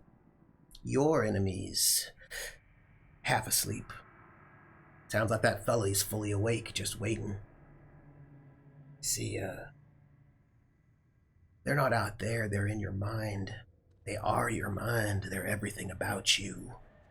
And me. See, it's like the Necronomicon says, they're at our throats, but we can't even see them. You want to know what else? You might think you're fighting them, but how do you know you're not helping them? How do you know that? You don't know. Yeah. I'll tell you something though. I'm gonna stay on this side of my magic stones until you burn out and cauterize that infection. You gotta close that door before you come across my threshold. Yeah, okay. And, that fella of yours, how do you know he ain't infected other people already? Closer contact with somebody than just you? Yeah, okay, but how do we know that allegedly killing him is going to stop them from being infected? Won't stop them, but it'll stop him. Yeah. Hey, did he have, you know. Did he? Did he? Did he? So hard to tell. His face was so busted up. Because I feel like He had knots on his head. when I think bruises. back, I think that he did, but I can't tell if that's me imagining it now that I'm so freaked out. I don't know. He did have those, like, he had like terrible it's one of those situations bumps. like I'm thinking of it now and he did, and then I'm like, that's insane because I would have noticed. Right. So I must just be crazy. No, although in your dream he definitely did. Oh. And he had so many lumps on his head, you know, and his eye was swollen. What if he did? What does that mean? Well, that means it's just waiting to come on out. You know, it's like he looks at you and it's like there's something inside hatched in your brain just waiting to sort of pull itself out. Stop. I pick up the ammo and tell you, gotta shut that door. Easiest way to do it's with a bullet, allegedly. You be careful yourself. I'll see you later. Thanks for your help. Miss Oakley. Yeah. Or you drive all your way back down there to Los Angeles. Two things. Remember always, they're not just out there, they're inside of you, they're inside of your entire brain. You can only get it to sleep and shut the door, you can never be free of it. We wouldn't exist without them. Them, whose only existence is to destroy us. How do I know that shooting him isn't part of the plan? Yeah. He's got no brain because it's been splattered around somewhere. It can't come out through it now, can it? Yeah, a little bit of violence. A little bit of violence. Like back in the war. Yeah. It's nice to know you. Your nose is bleeding again. Yeah. Yeah. I'll see you around. Remember backwards. But to do it I backwards, actually am walking backwards away from him. You gotta face my it. car. Gotta look it in the eye. That thing. Tell you something? And his voice is more distant as you're backing away. You probably won't like what you see. I hope you never have to go in that labyrinth. It's not a good place. Not a good place at all. Holy shit. Oh, I get in my it's car break time. and I am in. Yeah. Oh, wow. Really? Oh, yeah. Oh, yeah. Yeah, I think it is break time, as a matter of fact. As a matter of fact. Fine. Oh, no, you can still be here, because we're going to go on break. I just want to tell them. I'm like, I have to get up and I'm going to go pee and I'm going to emotionally eat a slice of pizza. We're going to be on a 10-minute break as Phyllis has to figure out what she's going to do about this problem. Seems she's infected with one of the great old ones. But I suppose we all are, aren't we? So, go have some Rage Pizza, stretch, hydrate. I'm going to. And we will be back in 10 minutes.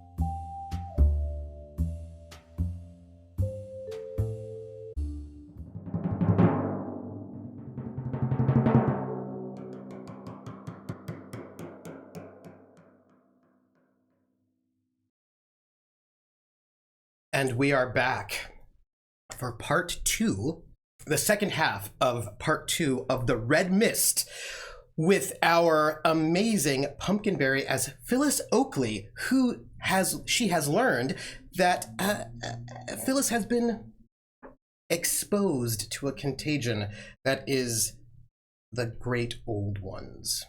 Yes. Specifically, Tsathoggua, which I'm sure is fine. I'm sure it's fine. Surely. No big deal. No big deal. And Phyllis is driving out of the canyons after meeting Old Man Wilder. I'm not driving it. Oh, tell me. The first thing I do when I get in the car is look in the mirror and look at my face. I'm going to ask you a question. Okay. Does this constitute taking time? Yes, I think so. I mean, it depends on how much time needs to be taken, because like Phyllis doesn't know she needs to take time, but definitely the first thing she's doing after that crazy conversation where he basically was like, the only way you can do this is kill this man, is And I suppose technically anybody who's super infected, just kill them. Just kill them, which is insane to me. Well, I mean, people do say he's insane, but he's off, But he's often right. So, and if this is as dangerous as he says it is, then, maybe. But also, I don't know.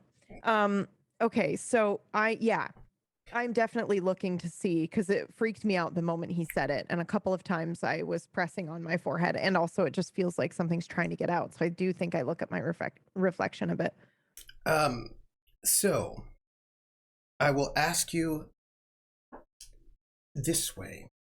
You can look at your reflection, or you can spend a couple of hours staring at yourself in the mirror. Yes. I think I zone out in the driveway and I'm just staring at myself for a few hours. I see.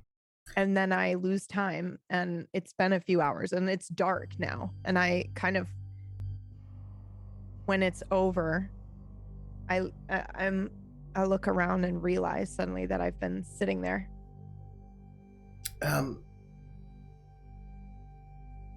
You feel like there've got to be maybe horns growing from your forehead. But then you remember something that Drummer said when you first found him. He said that they weren't horns. He said that there were horns. Then he said in horror there weren't horns, it was something shapeless. And so maybe this isn't. And you keep pressing, and nothing's there. Nothing's there. Nothing's there. Nothing's there. Do you feel something move underneath your skin? Ugh. No, because there's nothing there. Mm-mm. Right? No. Will you touch your forehead for me?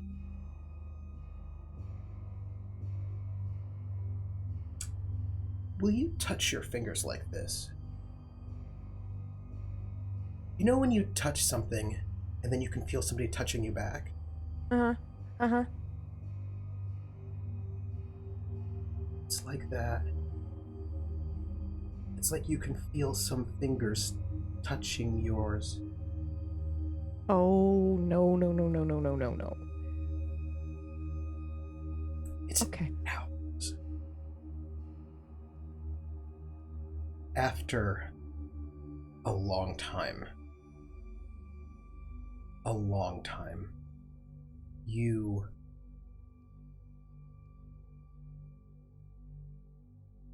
are able to convince yourself that there is nothing coming out of your head here in the physical world. Yet. We will get rid of that problem racked by nightmares. But you took time. Yeah, I did. In this game, when you take time, there are consequences for that. On the one hand, you get to get rid of a problem, which is good, and you have 4 edges, which is also good. But while you take time, other things happen. And so as it is now night, you are... It's not late at night, it's kind of early night. I imagine like dusk. Like I've snapped.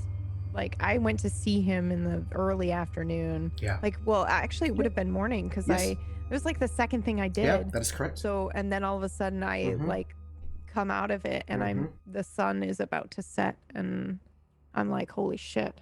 I've just been sitting here for like 4 hours.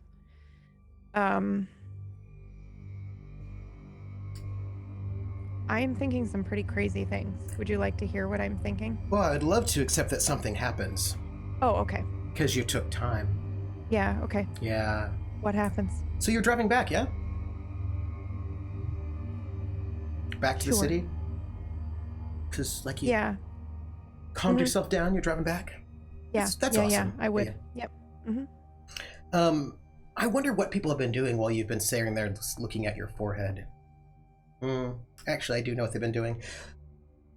So, you're driving back, and you're in this kind of remote space. And you know how in remote spaces there are, gosh, what would you call it? The sounds of nature, right? Yes. Yeah, the sounds of nature. Nature happens. In... It's like you hear the sound of a frog croaking. How does that make you feel? It's strange because my window doesn't work. Yeah. So I shouldn't be able to hear anything outside my car. My car is so loud. It is a very loud car. But you can hear this frog croaking.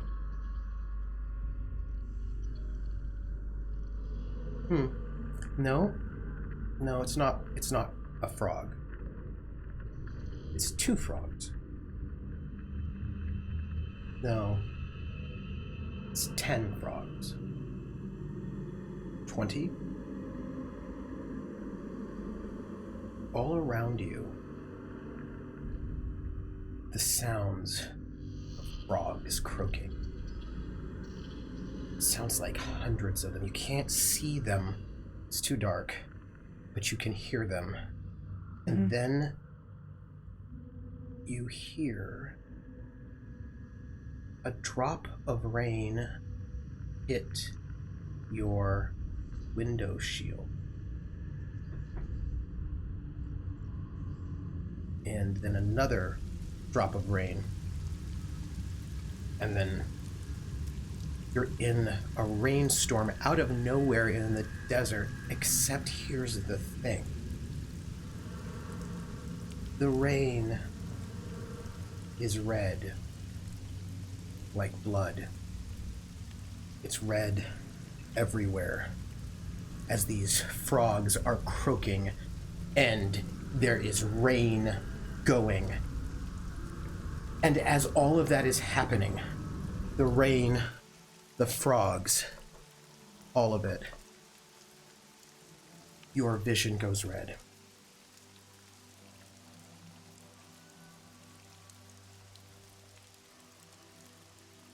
Everywhere is red, as if a thick red fog has descended. But you know it's inside of your mind.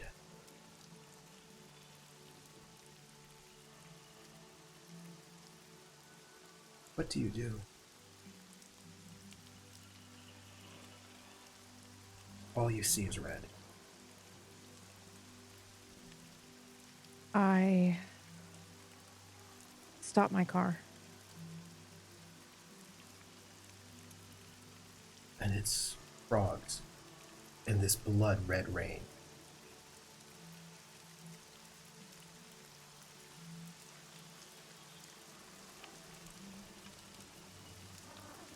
I touch the gun.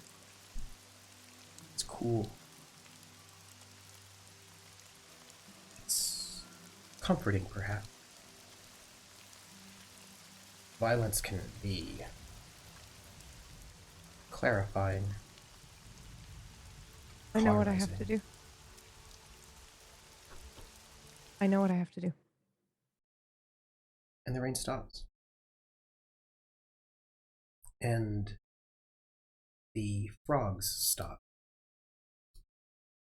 And you are just on this dirt road out over the Hollywood Hills. There's a red smear of liquid on your windshield on the ground.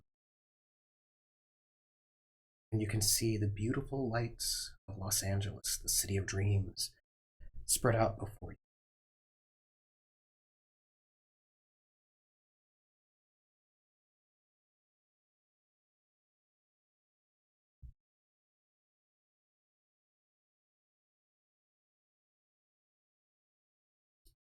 I head to the docks to try to find a drummer. You head to the docks. The port of Los Angeles, south of the city. It's a long drive.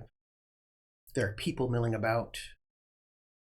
People do live in this area, but it's not a nice place to be after dark. It's not one of those places that feels particularly safe. And it never really has for you, as a matter of fact. There are homeless people, people without houses, without places to live. And they are shuffling around.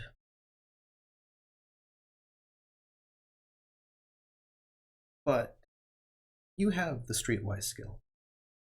You can find drummer. It's not too hard. You just have to follow a couple person here, a person there. You ask around. You're led to a flop house. Somebody says, "Oh yeah, that way. Number 3. It's him and his 2 sailor friends. It's a good guy, drummer, merchant marine. Yeah, it's James Chin and Patrick McFlaherty. Those 3 of them. Yeah, that way. Hey, do you have a dime? Yeah, I do. Thanks. I'll give him a quarter, which is a lot, but Thanks. I might be making bank soon anyway. I probably won't. He takes the quarter and heads off. And you head your way up to the flop house. Number 3. Yeah. Do you knock? Yeah, of course. There's a brief pause, and then the door opens. Hi. I don't know if you remember me. We met the other night. It's not drummer. Oh, Jesus, who is it? It's a man. A Chinese man, dressed in work pants and a work shirt. And he looks pale, and his hands are shaking. Okay. And he looks at you and he goes, "Miss, may I help you?" Drummer. I'm looking for drummer. Oh.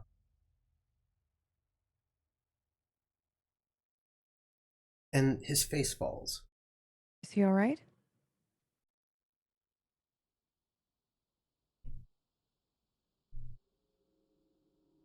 And he steps out of the apartment and shuts the door behind him. I back up. I don't want to touch him. He says, "Do you feel it?"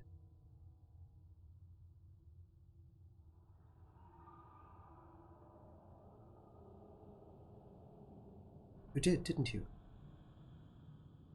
Just nod. Almost, restrained. Like I don't want to, but I can't help myself. It's getting worse. Where is he? I just need to talk to him. Was taken. Taken where? He has to fight tonight. Where?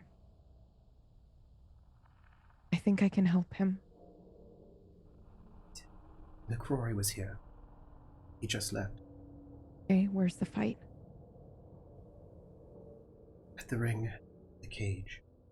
Okay, do you have the address? Yes. Are you the woman? Yeah. He spoke of you.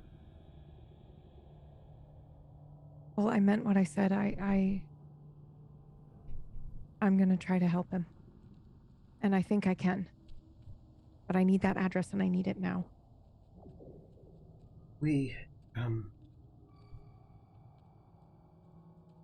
He's in trouble. Yeah, I know. He cannot fight. He has to, or McCrory will. Okay. Miss. Moses is not in any shape to fight. He can barely move. I will help. Normally, what's the address? Normally you recover for months before you fight again,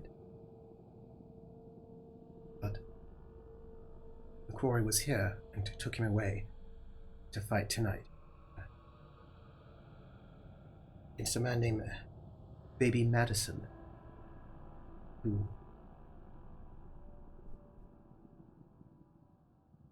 is very good and fresh.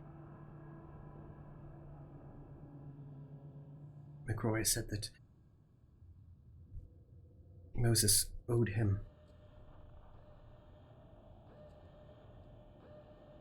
And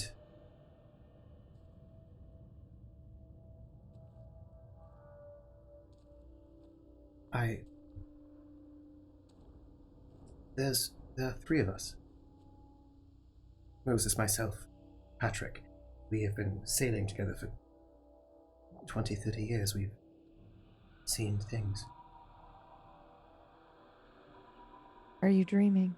No. McCrory has Patrick, and I think he will kill him if Moses No, doesn't fight. I mean, are you having nightmares? Oh. Yes.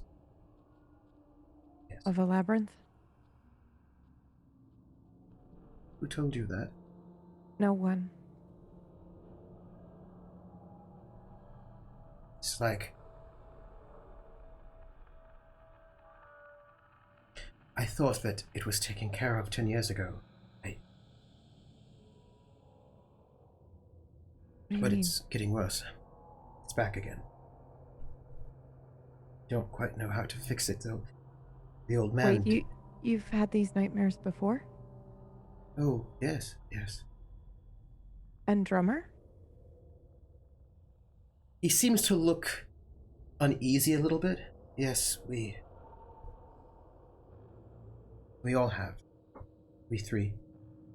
Patrick, Moses, and I. Ever since the storm. But we hadn't for quite some time. Okay, listen. Okay.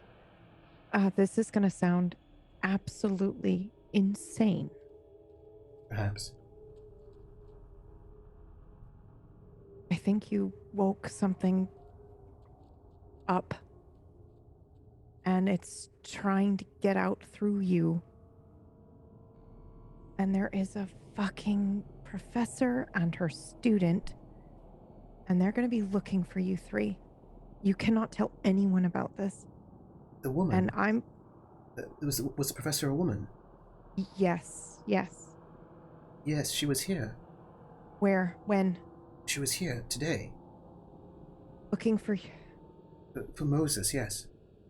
Did you tell her where he was? Well, he was out at the time, but she had a man with her, large fellow. I thought that maybe it was a boxer, but She was saying that, well, and he looks uneasy, as if what he's about to say might make you mad. Yeah. There was some sort of she said that she'd been following him. And she was eager to find him, to speak with him, because she said that he was special. Listen, she is bad news. Don't ever talk to her again. Yes, she... Okay? She said that she would see him later. She would find him. She's gonna go to the fight. We didn't know he wasn't going to fight at that time, but... So she doesn't know he's gonna fight tonight? Well, she didn't earlier today, but I don't know if she does now. Who else knows he's fighting tonight? Well, I imagine everyone... She would have spoken to? Okay, I don't know, but it's a big fight worth a lot of money.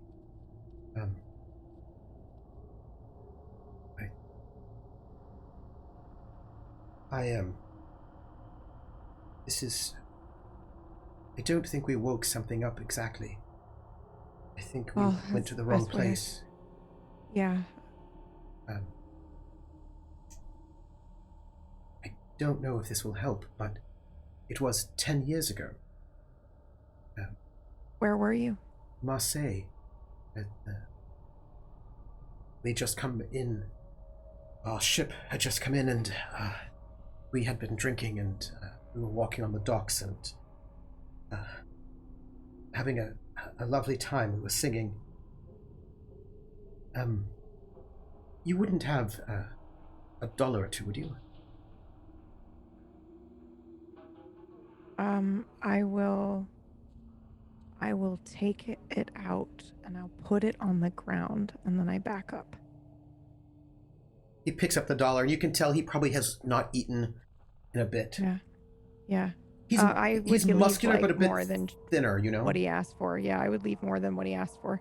But and then I say, listen, I'm gonna try to come back to see you when all of this is done. But there might come a moment tonight where you find yourself back in that labyrinth, and I just need you to follow the string backwards. Okay? All right. It was different with Moses. He had it worse than Patrick and I did. Yeah, I know. I don't know why. I think he might be the origin, maybe? I don't know. Still trying to figure it out. There was a man.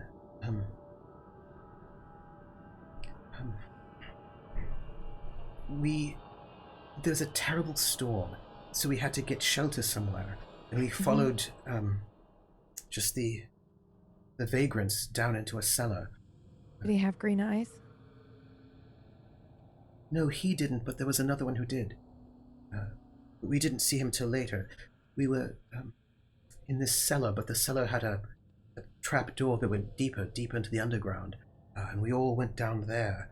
It was a deep, deep place. The walls were red stone, and everyone was sleeping there. And as we slept, it's this ancient cellar.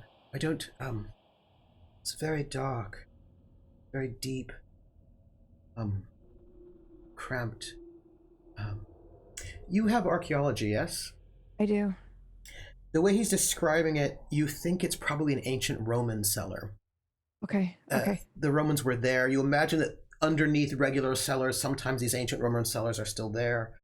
And you know that the cult of Mithras, they had their sacred places, Mithrium, traditionally built underground. So this cellar that they went and sheltered in might have been a sacred place to the cult of Mithras. Okay. All of us were there, huddled. The clochard, the vagrants, we were huddled there in the rain, and we all slept. And then we all started having nightmares and visions, and it was like this red mist was coming up out of the ground, and pouring in from the streets, and then it was filling our heads. And when we asked what was going on, and one of the clochards said it was a blessing of Saint Toad. I don't know what that means. It was sort of, I imagine it's sort of like Saint Elmo's fire or something.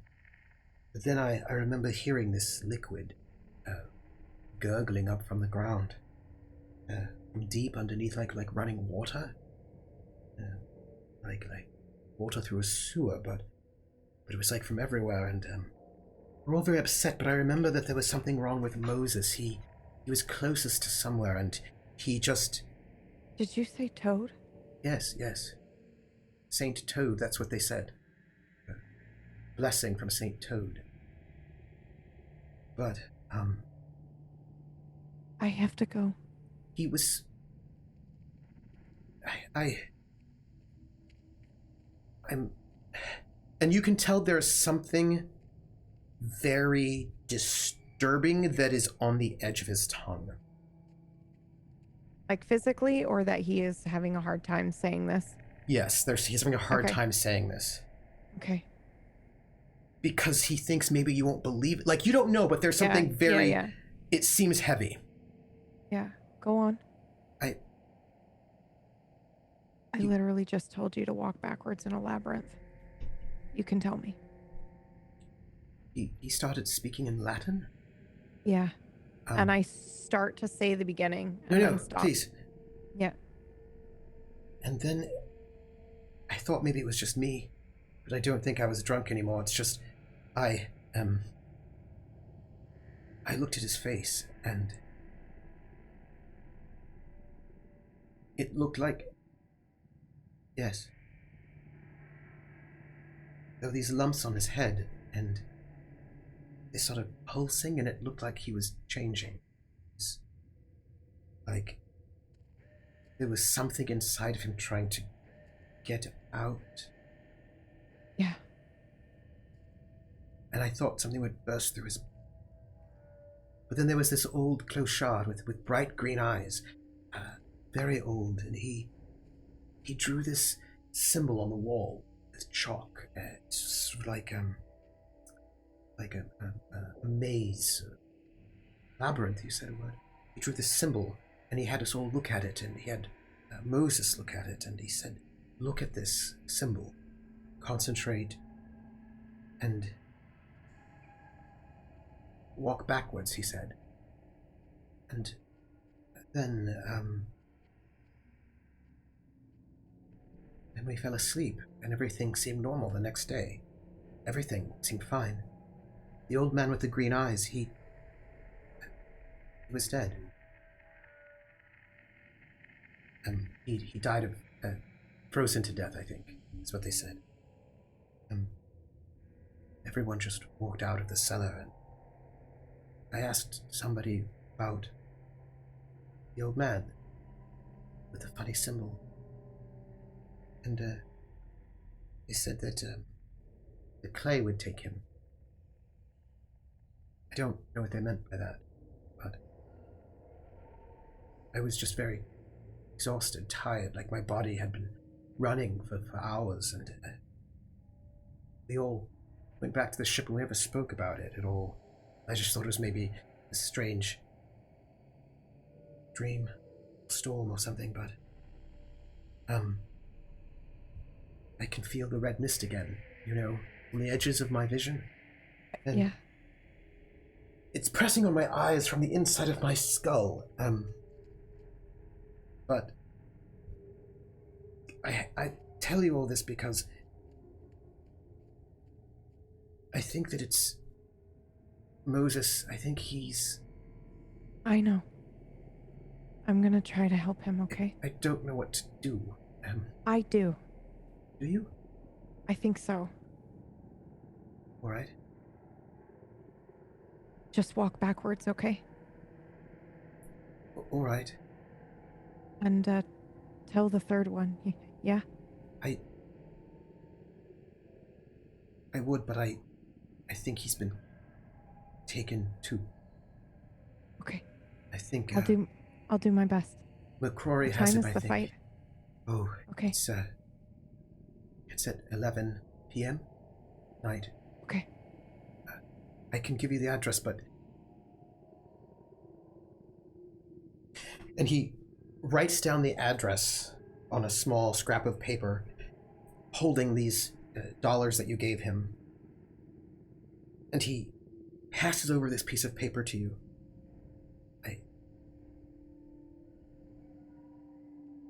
You know what? I don't remember now if the old man drew this symbol on the wall, if it were always there. That's strange. Do you remember the symbol? Yes, I do. Can you draw it? Yes, I could. I don't like to think about it, but... Yes. Can you draw it in, like, 2 parts, maybe? Like here, and I pull out my handkerchief. It does have a little bit of blood on it, unfortunately, but I'll unwrap it and, like, draw half of it on one side and the other half on the other side. That way you're not drawing the whole thing just in case it's dangerous. Yes. All right. Okay. And he begins to sketch. He folds the handkerchief over so that when he sketches it, yeah, okay, it's whole, but you can then unfold it and then it's not whole. Yeah, okay. And he begins to sketch, and you have a cult, do you not? I do. As he's sketching,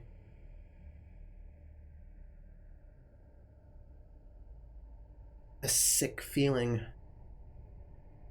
hits your stomach. You couldn't remember it clearly before, but you can now. It's this circular maze, and it is the exact same image that was in that book that you gave to Dr. Lake. The missing plate. The missing plate. The missing plate. Okay. And you remember that symbol was supposed to be like a meditative symbol. Okay. To help you... Get out? Or get in? Yes, both. Okay. It's the door. Yeah. The word that they used in Latin meant door, which always seemed odd since it was a labyrinth symbol. But the symbol itself is the door. Yep. And he sketches it, and it is exactly the same thing. A symbol that this fellow who wrote this book is probably the only ones who's seen. But yet this symbol was in a deep, dark, ancient place. Okay. And he, with shaking hands, hands it over to you, and he says, don't look at it too much. I won't. And I immediately, like, unfold it, crumple it up, and put it in my pocket so that it's not all together. All right. Don't worry, I won't. Thank you. I have to go now. I don't have much time. The woman, she offered a lot of money for help. The professor? Yes. Or someone else? No, the professor woman? Yeah. She said that she was looking for Drummer. Yeah. She'd heard about him being special. Did you accept? No, it wasn't for me. It was for him. Okay. She is bad news. If you see her again... She asked me lots of questions about him. Yeah, I have to go. I'm so sorry. I don't have much time, and I want to help your friend. Okay. I'll be back and walk backwards. Okay? Walk backwards, yes. Yeah. Yes. Okay. Holy shit. I immediately leave. This is the craziest thing, I think. He tells the story about the man with green eyes trying to help them and stop this horrific thing from happening. And suddenly I remember my friend, and I remember multiple times where I feel like I was close to danger and this friend stopped me from doing this thing. And I feel like I know what I have to do now. And it sounds insane, but I have to save Drummer. I have to kill the professor and maybe Alvin, and go in the labyrinth and walk backwards with people. Maybe. That is what I think I have to do. So that is what I'm going to do, but not necessarily in that order. Interesting. It is dark. You have a few hours before this fight.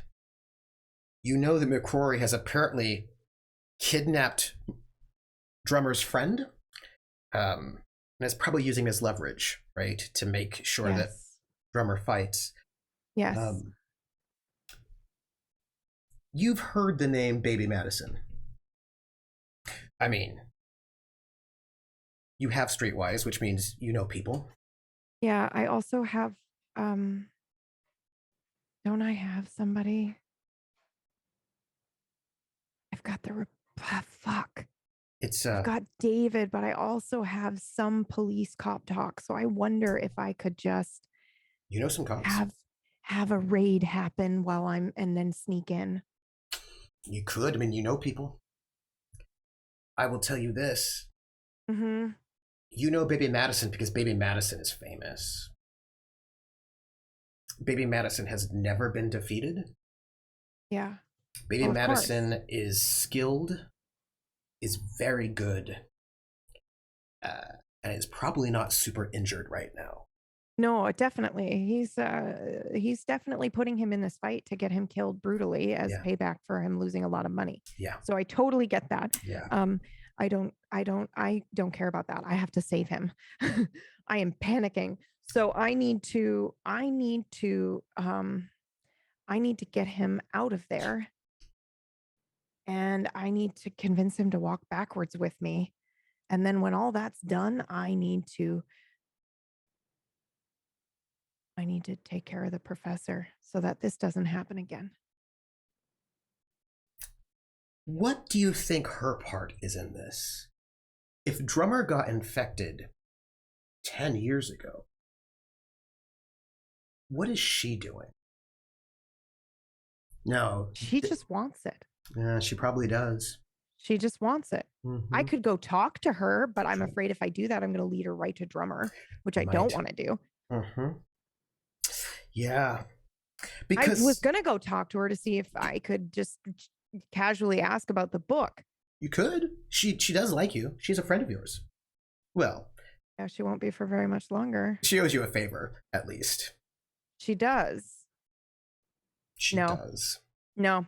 Would you like to go to her house? No, I don't want to go to her house. Where she has her stuff? No. Don't you want to see it? I'm supposed to probably you don't go to have her to. house.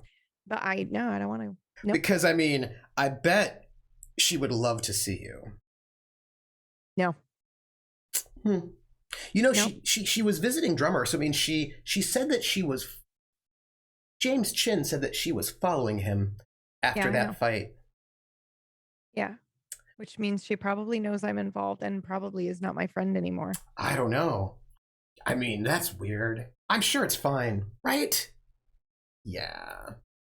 I'm sure there's... Listen, I think Phyllis thinks she was chosen by this green-eyed figure to stop the old gods from awakening, even if it is insane. And that is what I am going to do.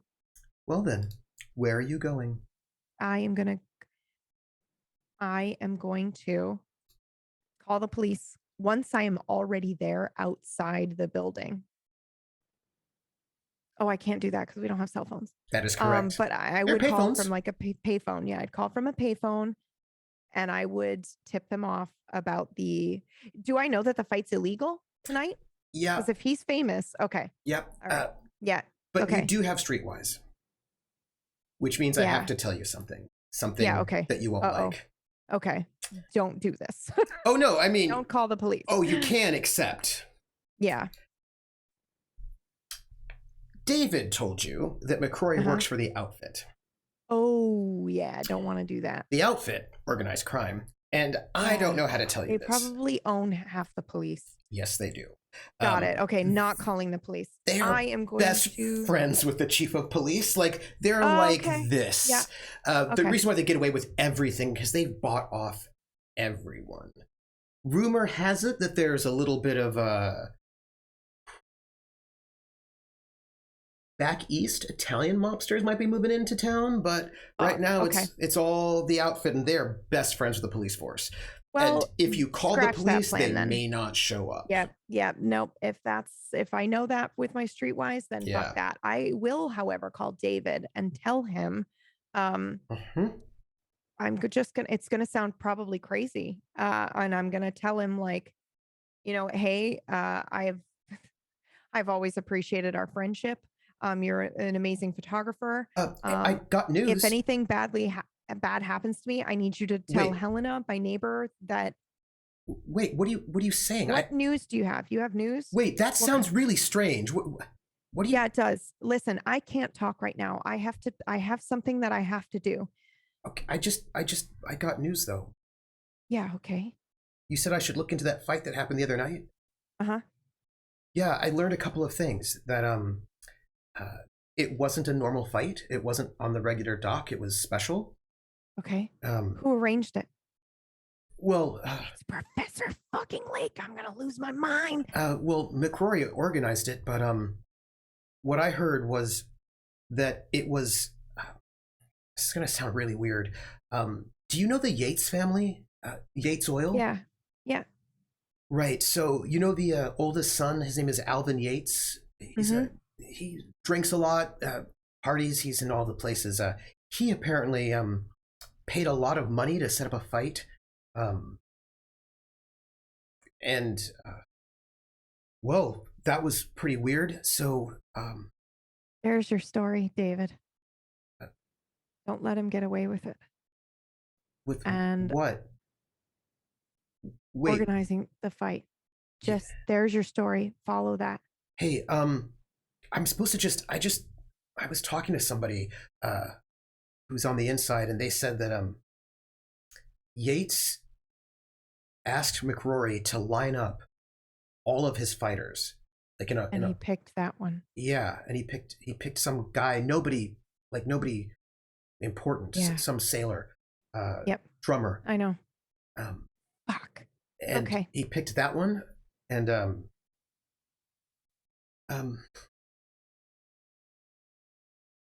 okay, I don't know if this matters at all, but I did some digging for you. Look, I don't know if I should tell you because you're sounding kind of. Please tell me. It might be life or death. If you tell me, it might save someone's life. Okay. I was asking about Yates. I asked some people that I know, society pages and all that, because they know everything. Yates used to be on the party circuit all the time, nightclubs and all of that. He stopped going out for the last, I don't know, year or so. Okay. He wasn't around, but then he showed up again in the clubs just 2 or so weeks ago. He was upset. People talked about him sort of getting drunk and being angry. He got into a fight with a woman at the Coconut Grove. A big yelling match. It was a bit of a scene. Kelly was going to write about it, but then his sister showed up and said, Nancy. Yeah, said not to write a story about her brother being drunk and having fights with women in public because that would be bad for the family name. But he apparently got into some fight with a woman at the Coconut Grove, and they both stormed off. And it wasn't too much later than that he went and organized this fight. So I don't know what that means. That helps, David. Thank you. Don't want to tell you this part though.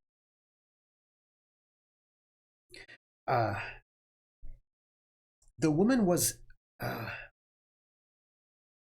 our professor from UC Berkeley. Yeah, I know. Lake. Yeah. Listen, David, this is crazy, and I promise to tell you all about it when it's over. I don't like how you're talking.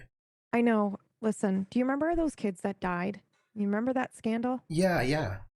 Listen, there's something going on, and I'll tell you all about it later, but right now, I'm trying to save those 2 kids. Okay, you're not gonna go anywhere.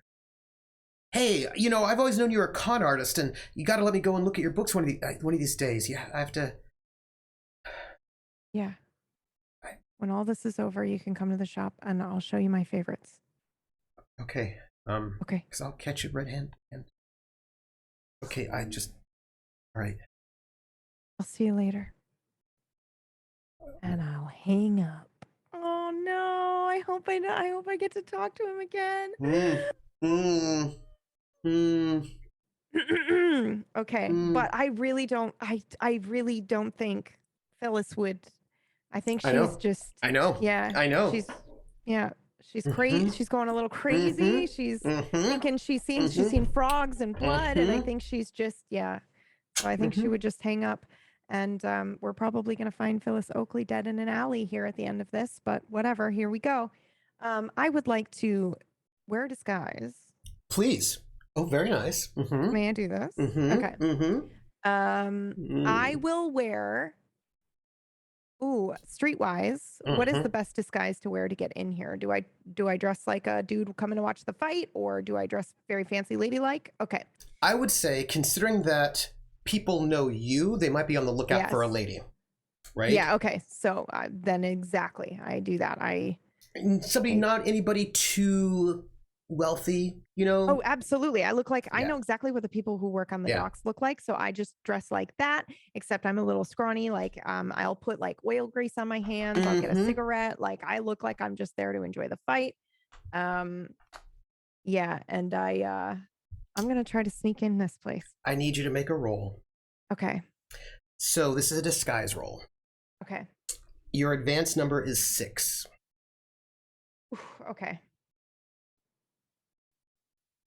5. So close.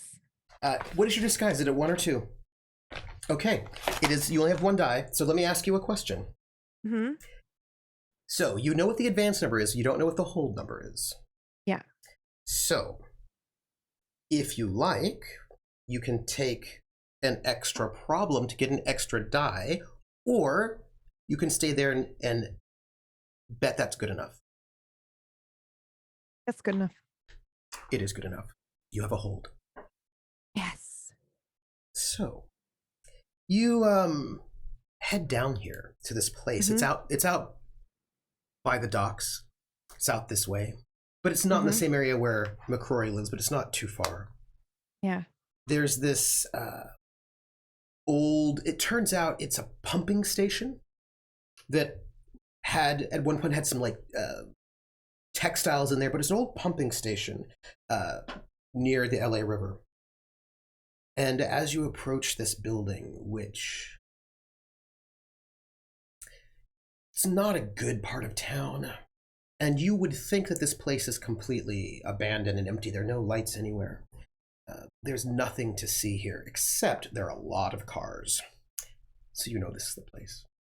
Yeah, okay. And all around this building, there's this thick fog that has rolled in. Yeah, I'll bet. Regular fog, apparently. According to normal eyes, I'm sure. Yes. But the thing about this old pumping station is it had these red emergency lights. And that is what is visible, and those red emergency lights flashing are creating this sort of look of redness in that mist of fog. And the fog looks like just curious red ghosts curling around this building. And there is a door, and in front of the door, there are these 2 very large men. And these 2 large men look at you, up and down, and they say, "What you here for, Mac?" The fight, obviously. Got money? Do I look like it's my first time? And I'll pull out a wad of cash and I hand it to him.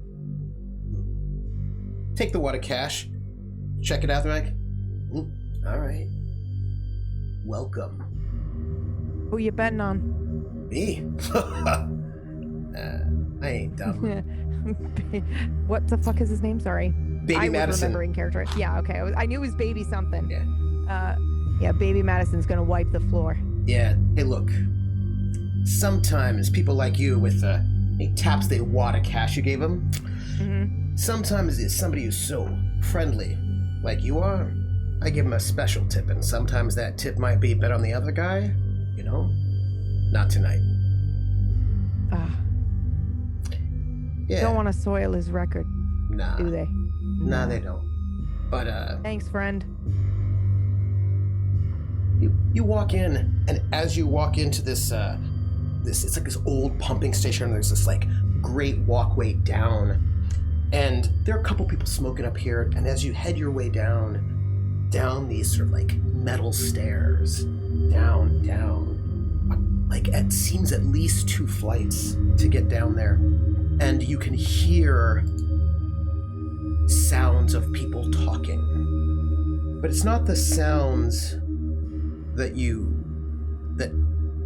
strike you first. It's the smell. What does it smell like? Sweat and blood. Ooh, okay. And as you descend into this underground fighting. It's okay. You ring. Don't have to lie. I know what's happening. As you go there, you see a boxing ring set up. And the entire place is packed with people. It is full. And you see Drummer in this match with this fellow, Baby Madison. They're in there. The fight has started. Fuck. I was hoping to get here before that. Fuck. And okay. They're all circling around this match. And of course it's bare knuckles, this ring. It's just fists hitting flesh. And Baby Madison is much bigger. Drummer's big, but Madison's bigger. And the thing is, Madison looks like he trains for this. Yeah, of course. His muscles are cut. He's got this face like a big boiled ham. And they're in there circling each other. But that's not all that you see in this crowd.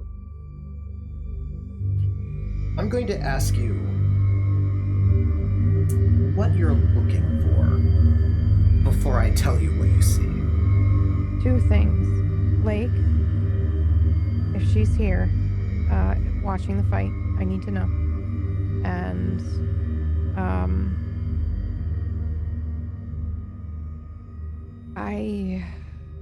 I was really hoping to. I might have to enter into this labyrinth without Lake. I'm looking for Lake, and I'm looking for Drummer's friend and/or Drummer. Like focusing on those 3 specific things, I think. Yes, those are interesting things to look for, my friend. Okay. Do I see my friend? Speaking of friend. When you say your friend. Yeah, I mean my friend. No. Okay. You do see a friend. Who? You see David. Oh, for fuck's sake, David. He's here trying to find you. He cannot recognize you, of course. And yeah, okay. He's looking. But you see, well, you see McRory. Tall, thin, wicked knife scar on his face. Balding. And he is in the center of a crowd of people taking bets. Okay. And people are betting on Drummer. A lot of people are betting on Drummer. Normally they wouldn't. But you hear people being like, oh, no. Yeah, that guy, the guy from the other night. Him, we want him. And it's clear to you that somebody's put out word that after that performance last night, Drummer's the one to bet on. And it looks to you like everyone's betting on Drummer as he's squaring against this man much bigger than him. And McRory's just got this shit-eating grin as he takes all this money to bet for Drummer, who, well, we both know is not doing particularly well. And there's no way that Lake would be here, right? That makes no sense. No, I mean, she's following him. I'm convinced that she may not have, well, no, I'm convinced that she set this up. She had the argument with Alvin. Alvin paid a lot of money to have the fight arranged. Originally, I was thinking Alvin is just a wayward sheep from her teachings, but now I do think that they're kind of working together. And I know Lake has been trying this shit since I was in university, and she's weird. She's always weirded me out. So I think she would be here, and if she's here, I need to know. Yeah, so before I tell you if she's here or not, let's go back to what she was doing that caused that murder way back when. When you said that she's been doing this, the question is, doing what? A kind of encouragement to violence. Yeah. In fact, I even remember a lecture once that was like, it reminded me of, oh, help me, what is, is it Uber Monk? The Ubermensch, yes. That's it, it, right? That same weird, like, return to your primal state. Yes. Yeah, a little fascist. Yeah, and that's creepy. Actually why I fucking walked out, I think. I think I heard that lecture and was like, you know what? She's okay, but, you know, I don't need to come back to this class anymore. There's something weird about her. Yes. But now I know why I took that class. This sounds insane, I know, and I when you went to register for classes, I have a question for you. Yeah. Were you planning on taking this class when you registered? No. The registrar, the person you were talking to register your classes. Yeah. What color eyes did they have? Green. That's what I'm telling you. I'm telling you, I have been, my whole life has been leading to not necessarily this moment, but moments like these. You know? And I know it sounds crazy, but look, it's not a coincidence. You can apprehend dimly the hidden connections between seemingly disassociated events. There are clues in every book that imply the existence of invisible cosmic forces that warp the destiny of humanity the same way the moon affects the tides. You feel driven to investigate strange events, to press on even though you know only horror awaits you. I was born for this. That's true. Yeah, and I was supposed to take this class because I was supposed to meet Lake so that I would be prepared for this moment when this is happening, so that I could stop her from learning whatever bullshit she's going to learn, or even learning how to do this again in the future, which is what I really don't want. You know when we were talking about her students, and you were talking about Alvin as like that wayward student? Yeah. Do you know what? That may not have been incorrect. She always was searching for special students. Someone special, right? Sort of inappropriate. Yeah. Always having a special one. Yeah. Yeah. But I suppose she never found that person, right? Or did she? Yeah. But it might not have been Alvin, it might have been Drummer. Well, Alvin might have had the money she needed to arrange this, you know? Yeah. So we don't know. I'm going to ask you a question before I answer the one that you posed to me. Got it. In this space with this crowd of people, yes, and you are searching their faces as the fight begins. And I'm going to ask you this. Over there to the side, there's an open, aqueduct. You know what I mean? Like where water is running through. And there are doors off to the sides. What if this were a theater we'd call backstage, but probably places where, where like the boxers stay or where offices are, that kind of thing. They're sort of back areas. Yeah, okay. So I'm going to ask you this question. Do you want to continue searching the faces of the crowd to see No. if Lake is here, or do you want to go stealthing about investigating these back rooms? Stealthing about investigating the back rooms. If I don't immediately see her, like, okay, that's fine. But yeah, I have a job to do. Please roll stealth. Your Okay. number to advance is 6. And I have 1 roll or 2. What is your stealth? Your stealth is 1. Let me look. 1. Okay. Mm-hmm. That's 4. a 4. Here's my question. Do you think that's good enough? Yeah, I think that's good enough. Hopefully it is. It is. Oh, thank God. Okay. But here's the question. It's good enough not to get caught, but is it good enough to find what you want? You have some money in your pocket. Yes. Which you could spend that edge to get another die. A little bit of money here or there will keep people looking the other way. It's up to you.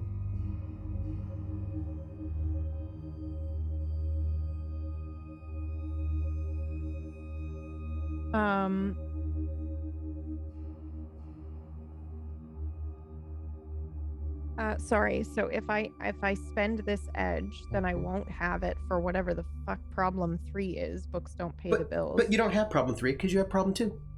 Okay, got it. Let's do it. All right. You're going to have to spend a little bit of money to get people to look the other way. Yeah.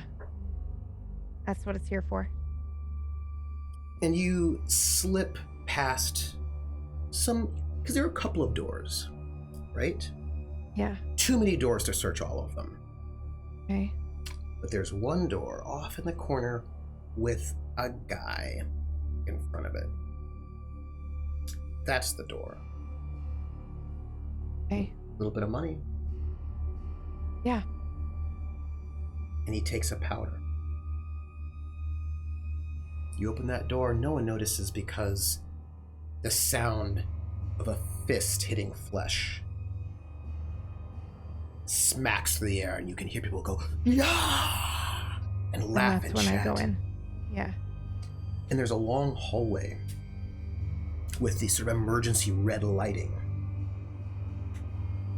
Head down, and there's a door. Do you open it? Yeah, absolutely. I mean, I shouldn't say absolutely as if I know that I'm supposed to go down here, but I feel like I am supposed to go down here. So yeah, I go down here. This is it. This is what they described. This is the entrance somewhere. You open this door as you hear a cheer go up outside, and you come into a small room.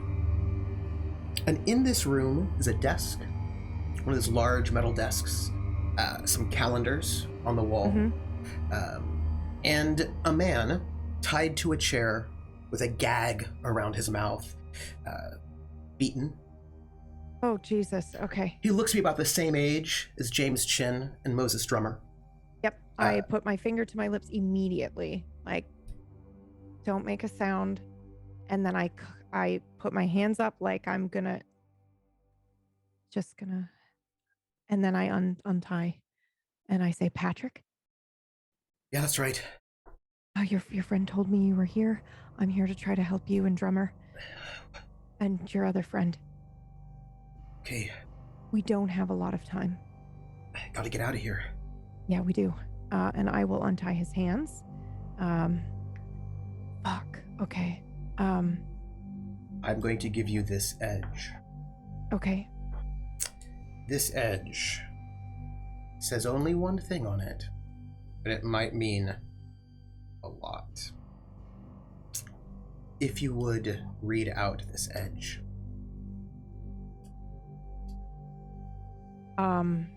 Free at last. You freed Drummer's friend, Patrick. That's all it says. That's all it says.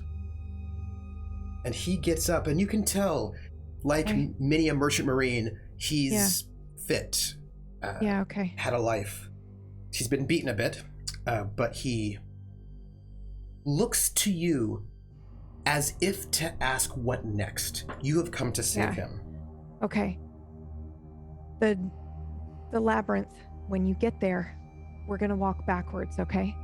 You feel something pressing on your eyes from the inside, just for a brief moment. Just for a brief moment. It's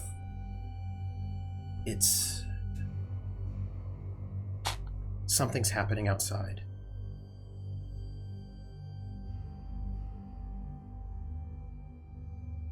But it was only a brief flash. A brief press. And you can hear a cheer out there as the fight goes on. But it's distant as you are down this hallway.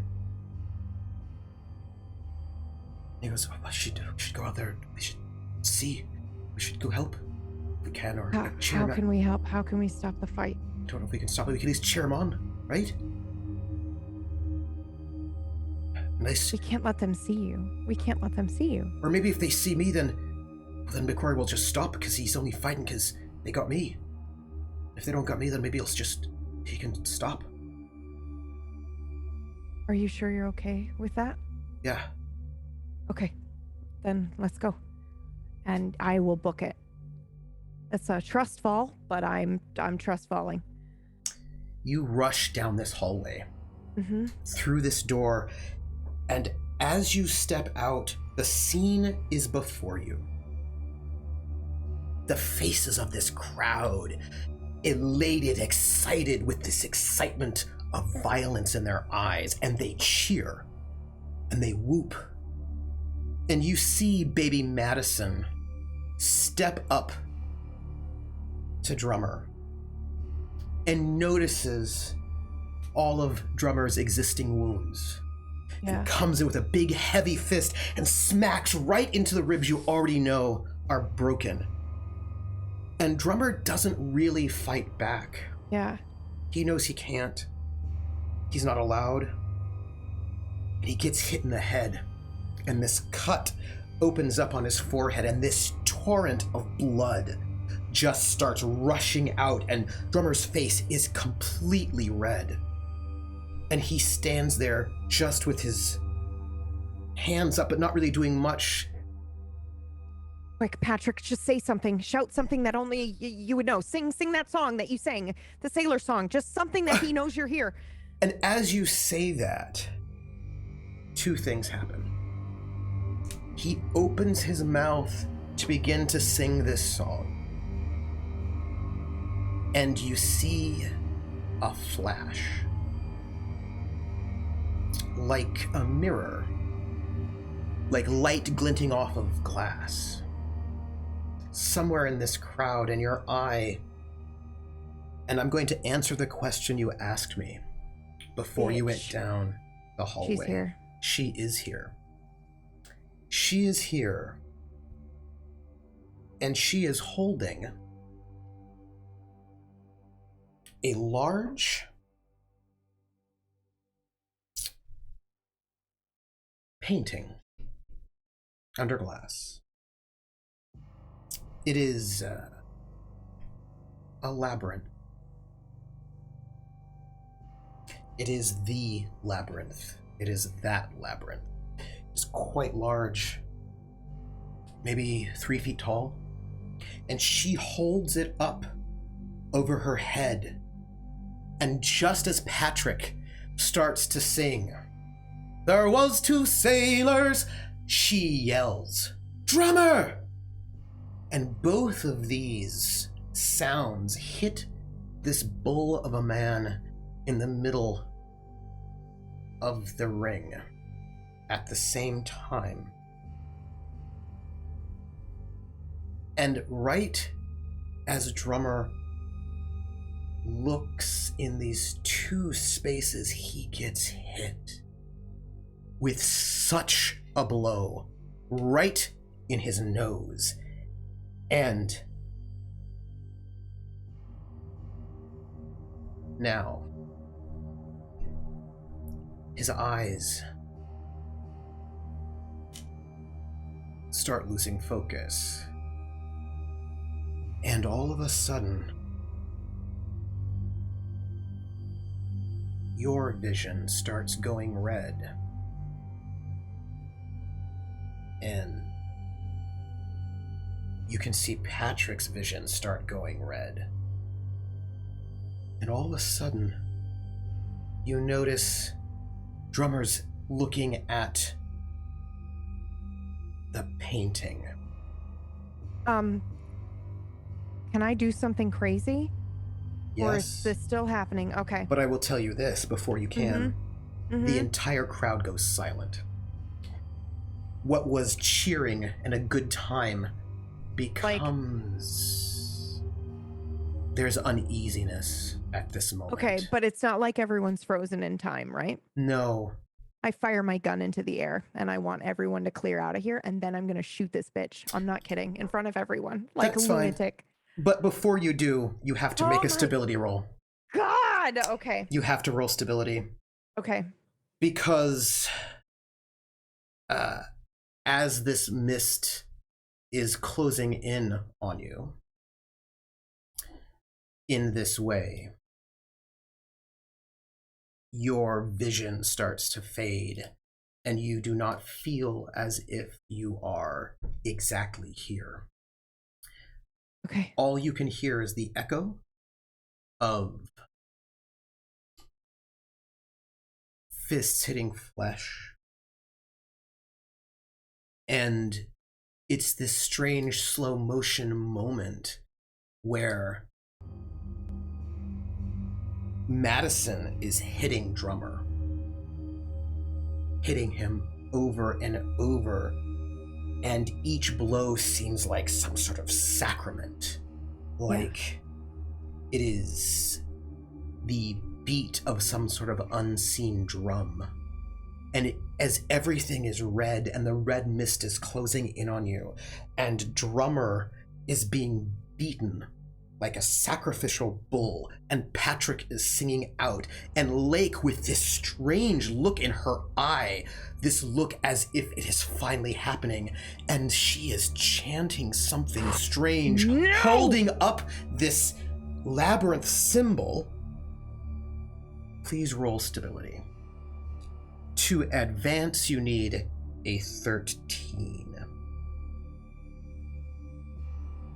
1 is the first roll. Mm-hmm.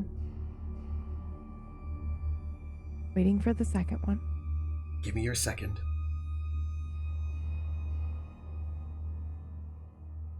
It says it's rolling, but Roll. It doesn't want us to know.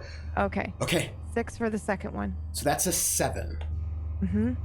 To advance you to 13. Mm-hmm. Do you think that 7 is good enough? No. Or would you like to... Well, you don't have a mental edge. So this will just have to be good enough. Cross your fingers. Okay. You just made the hold. Holy fuck. Okay. The hold number was 6. Okay. Here's the thing.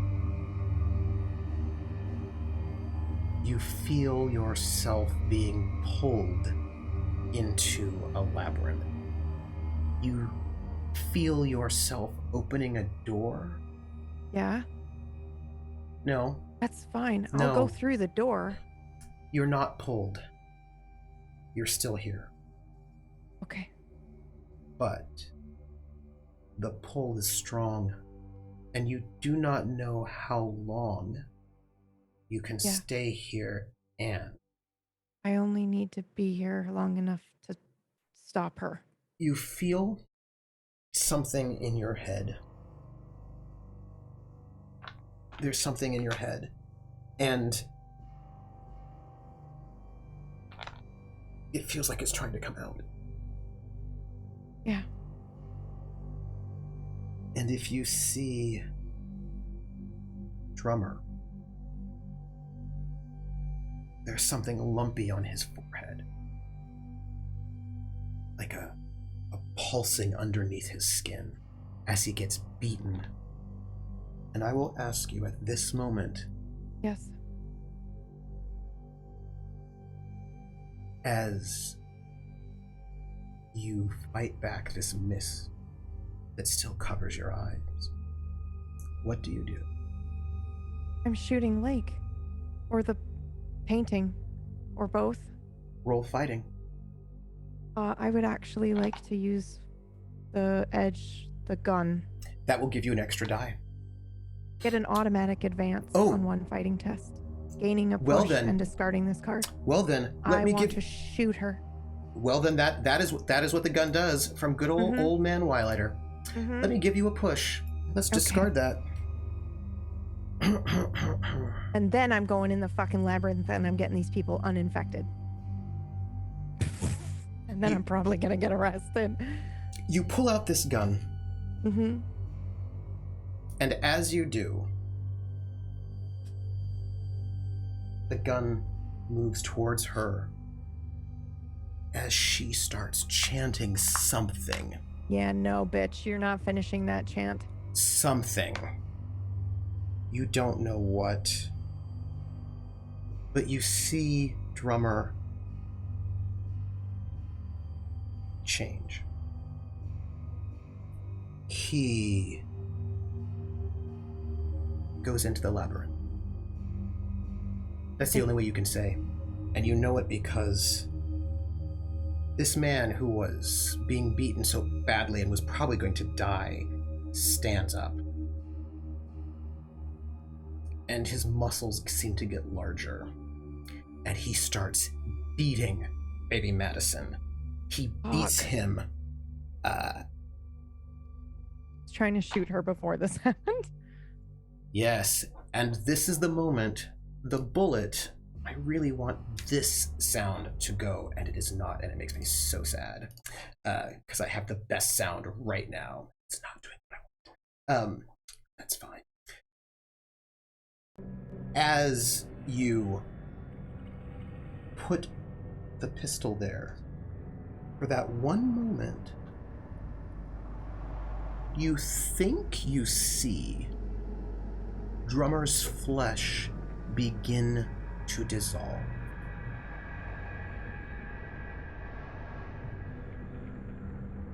This is the moment. You fire. Well, you have to get to her. There are people in the way. I would like you to describe for me how you get your shot as these people start to panic when they see this beating. Yeah. You hear words coming from somewhere, maybe inside your head. No, I fire the gun into the air twice. People start to scream and scatter, and I see a shadowy dog beside her. And this may be crazy. I may be making it up. It's got its green eyes, and I see it, and I know when to take my shot, and I shoot her.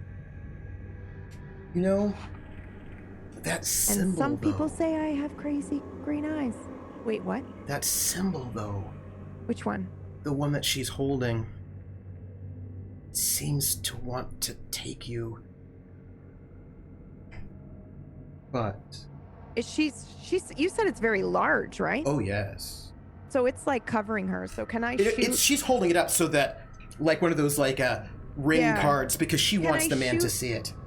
Yeah, can I shoot through this? Can I shoot through that? Absolutely. And into her? Absolutely. Yeah. Absolutely. Okay. 2 for 1. Absolutely. Okay. Without a problem. Okay. Because you have the gun. Yeah. And I'm going to say this. You shoot her. Sorry, Professor. Through the sigil. Yep. She looks surprised. Like she's not certain what happened. And she takes a couple of steps away, looking at herself, trying to find out what happened, and her eyes lock with yours. They're red, I think, her eyes. And she gets hit by somebody panicking, and she stumbles, and she falls down, and the sigil, this painting, falls and then is kicked and falls into the aqueduct. Drummer.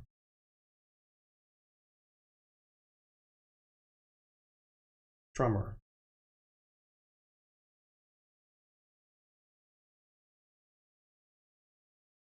I feel like this is not going to go well, but can I run to Drummer? You can. Okay. I'm shouting, walk backwards. Do you make it up to him? There? I yes-and you. I make it up to him, but the moment we lock eyes, I go into the labyrinth because I can no longer stop. Right? Isn't that how it works? He is standing there, covered in blood. Baby Madison He's gonna beat the shit out of me. Is on the ground, crumpled, and his head is turned a direction that it should not turn. Oh, fuck.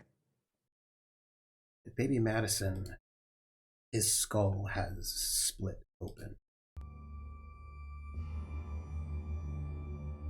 And Drummer is standing there, hands at his side, slack-jawed, limp, his eyes somewhere else. The ritual. And a lump on his neck bulges, and his skin ripples.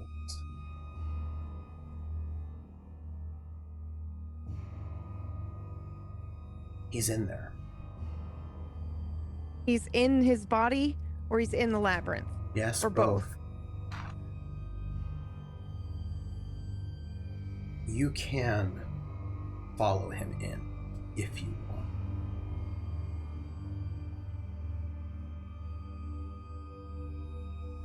Right there on his shoulder. Right there. Do you see? Right there? The skin splits open. Oh my god, I point my gun at him. He mutters in Latin.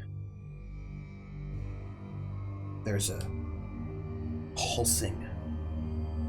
A tear is coming down his eye that leaves a track in the blood on his face. You can feel the pull of the labyrinth. The press. Okay, remind me. Crazy old man friend of mine said that killing him should stop everyone else as well, right? Well, it'll stop him. But it won't stop anybody else. How many people have gotten fully awakened infections is the question. I think he's the only one. Am I willing to bet on that, though? That's the question. And a little bit more flesh. But what he also said about the labyrinth was going in, they can follow me out. If you do it the wrong way. If I do it the wrong way, they can follow me out. Dr. Lake, was trying to use the same symbol to get him in, right? To open the door. You might be able to use it backwards to close it. Is that the same symbol that I have on the napkin? It is. Okay. I'm gonna try to. You can stay safe and just shoot him. No, I'm gonna try to close it. I mean, I promised him I would try to help him. 2 ways to close it. Yeah, I know. I could shoot him, or I could try to do the ritual. But listen, I feel like I've seen cosmic strings all my life, and Something tells me I can maybe do this. And if not, then I will trap myself in the labyrinth and refuse to let anything out. Okay. Your eyes... There's this red mist that has been at the edge of your vision all of this time. And this voice... The guy. But you have kept it away. You have a great force of will, and you have kept this mist on the edges of your vision. But you stop holding it back. And then everything is red. You are in the labyrinth, this one from the symbol, and you plunge inside this red maze in your mind. Inside everyone's mind. And as you step into this place, you know that this place is inside everyone, locked away behind some sort of door that we never open. And you opened it, and you stepped inside. And this place, it has something in it. And you can hear it.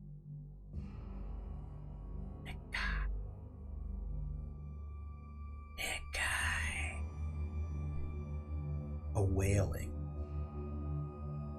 You can hear a shuffle. You can hear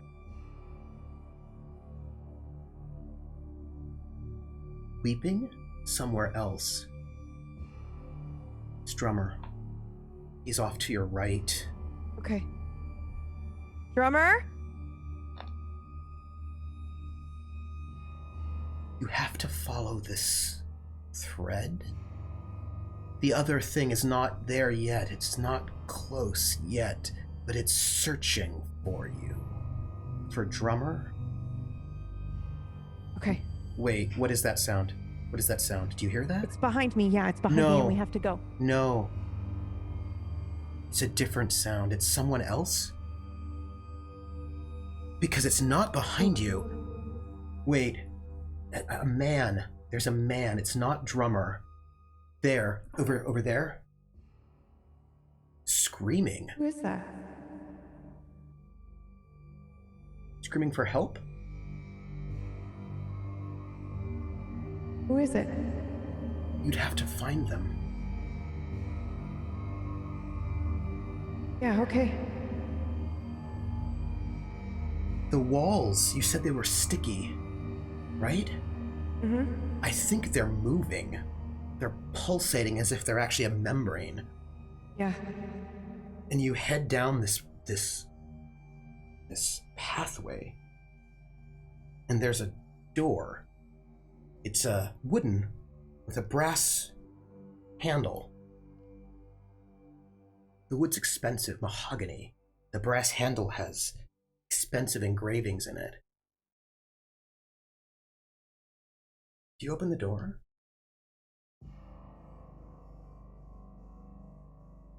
I'm gonna ask you a question. Please. My strange fascination.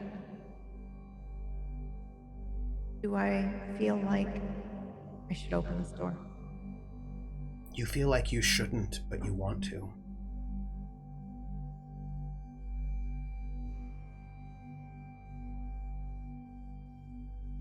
Maybe you already have. The scream. No. I go for Drummer. As you step back, there's a thud against this door, as if someone was thrown against it violently. And you hear a woman, very distant, as if she's not in that place on the other side of the door. And she screams, "Alvy!" As you go for Drummer? Yeah. As you head away from that place and you hear the sound of something punching through flesh, chewing, a laughter, and you think it might be your voice laughing behind that door.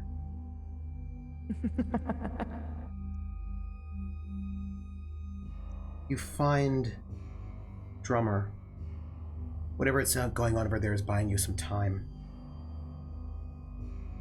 You find Drummer. He is curled up in a fetal position in a corner.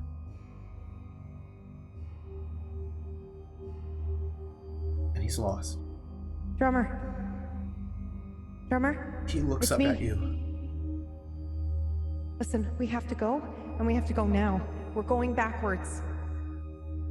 I got Patrick. He's safe. He's safe? He's safe. I got him out. And now I'm getting you out. He stands up weakly. Yes. Come on. And then I try to take us backwards, following the string, and I'm booking it. I'm going to ask you a question. Uh-huh. You're walking backwards, right? Yep. But you know what that means. I can't see what's... Yeah. You can see what's coming after you. Yeah, I know. Do you ask Drummer to close his eyes? Yes. Yes. I say, close your eyes. Hold my hand. And I hate physical contact. And I will hold his hand, and I will guide us backwards. You see a figure in the distance, approaching quickly. Oh, God. With a speed that seems faster than a human. The figure is wearing a black, long coat with bright red piping. That's my coat. It's me. That's me. That's me. It's about your It's me. height. Oh, no. Oh, no. Your haircut. No. Nope, nope, nope, nope, nope, nope, nope, With a nope, strange body motion. This figure that you can't see in shadow starts moving closer and closer. Eyes red and glowing. I need you to roll stability. The number is 10. That's impossible. Is it? Well, I only have one dice. Let's see. 4. 4. You are a walker in the labyrinth. Well, first, let's start with Free at Last. This thing is coming closer. I also have something, don't I? When I used the gun I got. You gotta push. Yeah, okay. So, this isn't good. Wait, what is that? You hear that? It's very far away. It's singing. It is singing. It's exactly singing.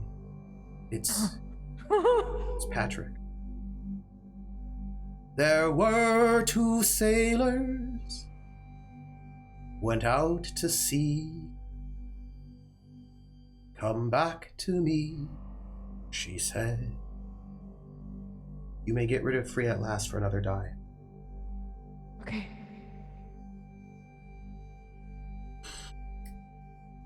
9. That Oh, is I a need to- 9. You advance on a 10. So let me ask you, Yeah, this is good enough. is it good enough, I hope so. or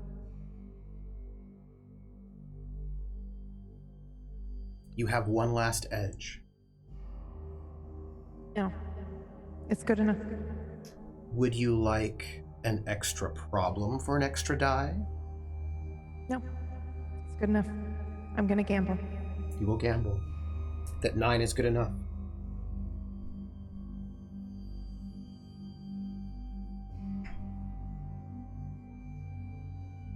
You walk up. Not you. The other one emerges from this red mist. It's sort of you, maybe, but your hands are covered in blood, and you have a knife, a curvy, strange knife, and there's this look of knowledge and power in your eyes. The other eyes, these red eyes. And you walk forward. And as you do, your flesh begins to bubble. And the song.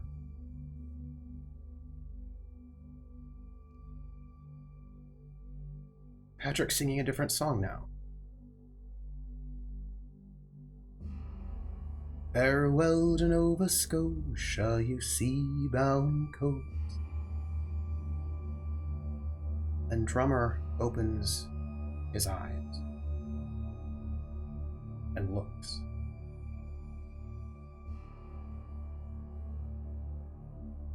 And he closes his eyes one more time as the other you, hand on your throat. Always, they have their hands on our throats and we don't even know it. Drummer! Shudders. Opens his eyes and they are bright green. And he takes his huge, meaty hand and holds the wrist that is holding your throat and just pulls it off of your throat. And he looks at you and he said, "It's all right. Keep walking."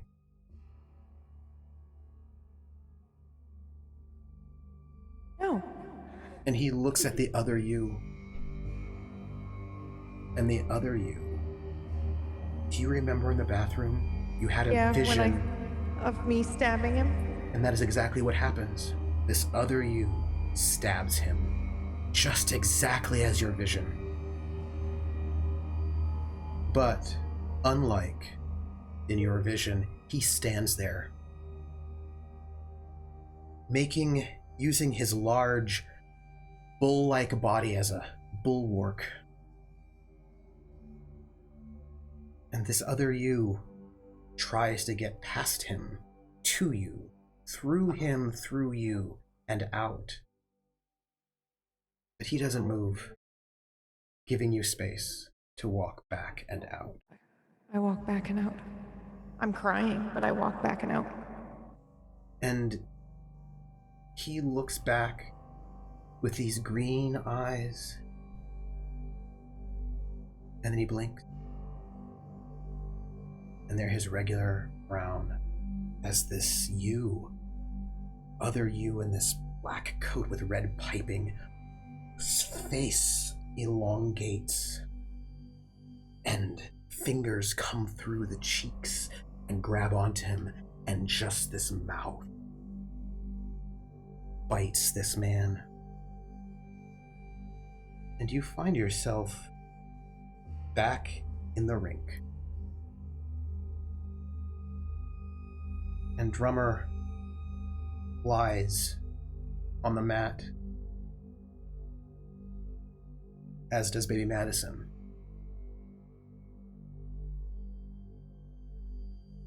And Patrick is there, crying, as he holds his friend. And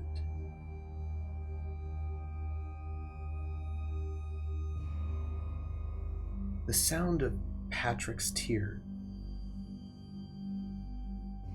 and the rushing water.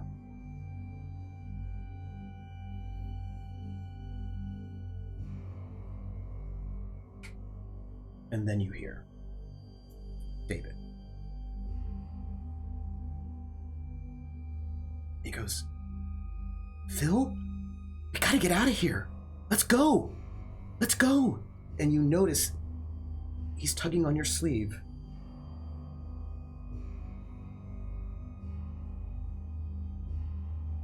David? Let's go. Come on. And he doesn't touch your skin, but he's got your sleeve. Yeah. Okay, yeah, we'll go. I moved toward Patrick because I'm not far from Drummer, right? I ran up to him. So I kneeled down, and is Drummer dead? Like, is he very clearly dead? Okay, all right. I touch Patrick's sleeve. Actually, no, I don't. I don't like physical contact. But I get close enough that I know he knows I'm there. And I say, he stayed in the labyrinth so that I could get out. He was at peace. I tried. And Patrick looks up at you. I'm sorry. And puts his hand out for your gun. What is that for? Why do you want that? He says, somebody's got to take responsibility for that. And he nods over to Dr. Lake. Yeah, me. No. You're not taking responsibility for that. You're young. I did it. After all this, I don't think I could just...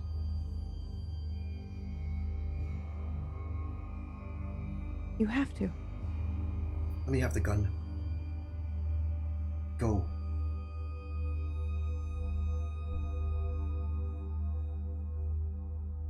I don't think I like that. I don't think that feels good. No. I don't give him the gun. I don't give him the gun. And he just... Too many people saw that it was me, and I refuse to let you do this.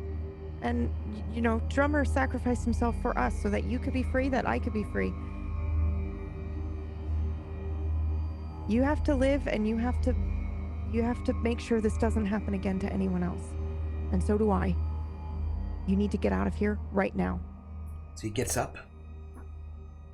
That sounds like Inspire. Yeah, it does. Would you spend your last push on that? Yeah, I would. Hell yeah, I fucking would. And you do. And he gets up and he nods. And he walks out with you. And David is just trying to make sure. And this place is also chaos. I'm in disguise, so maybe they think a dude you know, did it. They don't know. And you walk out. Lake is dead, right? Oh, she is dead. Okay, she's so dead. Okay, cool. You have cool. one last edge given to you. Yeah, I saw that. Okay. If you would read it. All is washed away. Dark waters and oblivion don't seem too bad in comparison to the things you've seen. Discard any one mythos shock. In Which I the don't future, have right now, but okay. But you might get them later, in another time, in another place. Yeah. But as you walk out, this will bring us to the conclusion. Woo! What a wild fucking adventure that was. But there is a thing we do at the end of an adventure of Cthulhu Confidential. You look at the cards still on the table for you. And you tell me what this means for you for the next couple of months.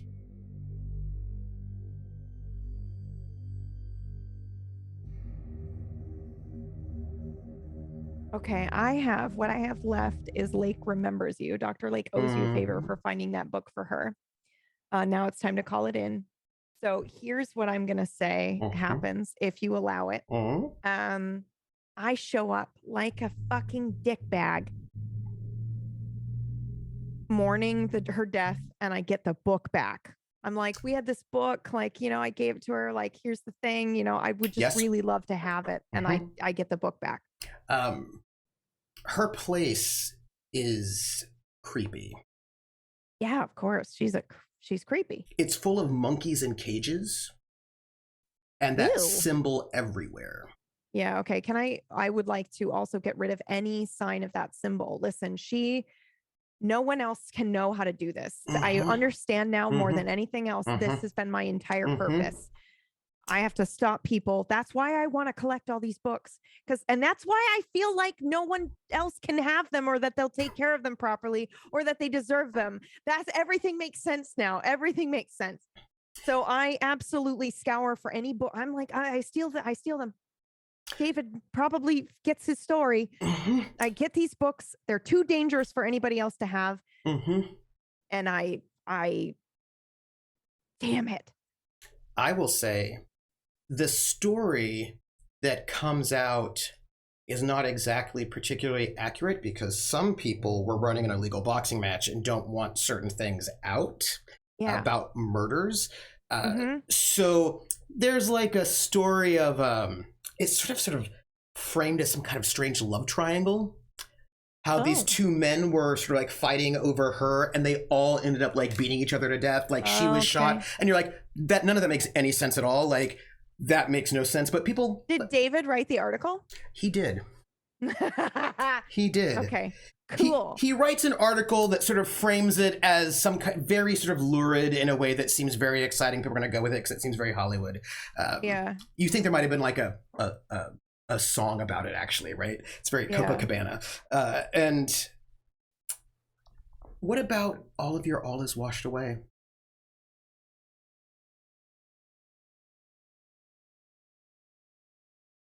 I think she keeps it. Like, I know that doesn't quite make sense. No. You keep it. You keep it. I think that I think Phyllis becomes, Phyllis now has green eyes, by the way. If she didn't before, she has them now.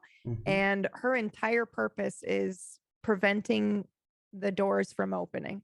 This is what she does now. And I think she will keep that mythos shock for her next adventure. And that she will. With that, we close our adventure, The Red Mist. Thank you, PB, for sticking a little bit in for our finale. That was so good. Let me get rid of my red light so that, get ourselves out of that space. Allegedly. So, PB, if you might, who are you? Where can we find you? Thank you, all of you raiders from Myth. I can't believe I survived. I can, but Drummer didn't. I know. And was it possible to save him? It was possible if you'd advanced. Damn it! If you'd advanced, you would have taken him out, brought him out with you. But tell me. Makes me sad. He, people were messing with him. Lake was messing with him. Yeah. Yeah. She wasn't a nice person. That's the best way I can put it. You don't say. Yeah, she was not a nice person. You don't say. No. I thought I was going to ruin everything by shooting her. Oh, no. Because I was like, there's no way that this bitch is like, okay. There's no way. She wanted this book in the first place. Yeah. There's no way. She was casting a binding ritual so that when he turned into a horrible thing, she could control him. And take him with her. She was like, open the door, come through his body, turn into some creepy, gross, awful monster, and then I will control you. Shit. Yeah, and then she'd have that. Could that have happened? Yes, it could have. Oh, yes, it could have. Okay, so that went so well for us, chat. That went so well considering what could have happened. Also, you could have turned into that gross creature. Also. Oh, yeah. Okay, well. Yeah, the little shard of Sagatha could have been you. I should tell you, there is another story in the news. Alvin Yates and his sister were murdered by some sort of serial killer. Huh. He was ill in his bed, and he was his body is missing. But it looks like somebody with knives sort of ripped him and her apart. There are little bits of his body left. He's... Oh my God. Yeah. I did this. I left them inside. Yes? It got out. There were two people who had been awoken. Drummer and the thing Alvin. Got out? Perhaps that's what it looks like. Out there somewhere. Time. Phyllis has got to devote her entire life to fucking finding this thing now. And I just imagine this is where it would pan out. Yeah. Phyllis is at the ranch, the canyon, talking to her friend, being like, okay, this is it. I'm in now. Yeah. And Yes. And David is probably, aware. Oh man, so good. So we need good. a fucking TV show about Phyllis. She's great. I'm so excited. So Yeah. who are you? Where can we find you? And give your love. I am PumpkinBerry. You can find me at twitch.tv/PumpkinBerry. I also co-run a channel called Table Story, which does a lot of tabletop stuff. We love Trooper. We have Trooper on. Trooper's involved in Table Story. And that's it. That's me. This was amazing. This was fan-fucking-tastic. This was so good. This was my first one-on-one kind of GMing player experience, and man, it was good. I think the mechanics work really well for this. I think they did a really good job. And what I think is great about this, which is they've got Cthulhu Confidential and they've got one other one, Knights Black Agent Solo, is that they've designed this specific system for one player, one GM specifically. They're like, what are the challenges to have one player, one GM? How can we design mechanics to make sure that this works really well? And I think they did an excellent job. It was so good. Yeah. Oh, so good. That's PB, and I'm troopersjp, and I'm here on this channel. Next Friday, we've got no show. The Friday after, I'll be over on I'll be doing Fiasco Fridays over on a different channel. I'll tell you where. And then we'll be starting up City of Light and Shadow, our French Resistance game, pretty soon. But, you may find me in some other places. I'm not going to say what those places are or if they rhyme with Smable Story. But they might. But they might. But I'm not saying. Abel Mori? Maybe. Yeah, that channel. Yeah, that one. Yeah, super good. I love it. Thank you to all of our amazing people who watched. Thank you. And all of you who are watching on YouTube as well. Thank you very much. I see you. We could not do this without you, and being able to do this wonderful story with you was amazing. And we will catch you all on the flip side. And if somebody asks you to go and look at a labyrinth symbol for a while, maybe say no. Not maybe. Don't do it. Allegedly. This is advice. Don't do it. Allegedly. Allegedly. Yeah. Allegedly. Bye, everyone.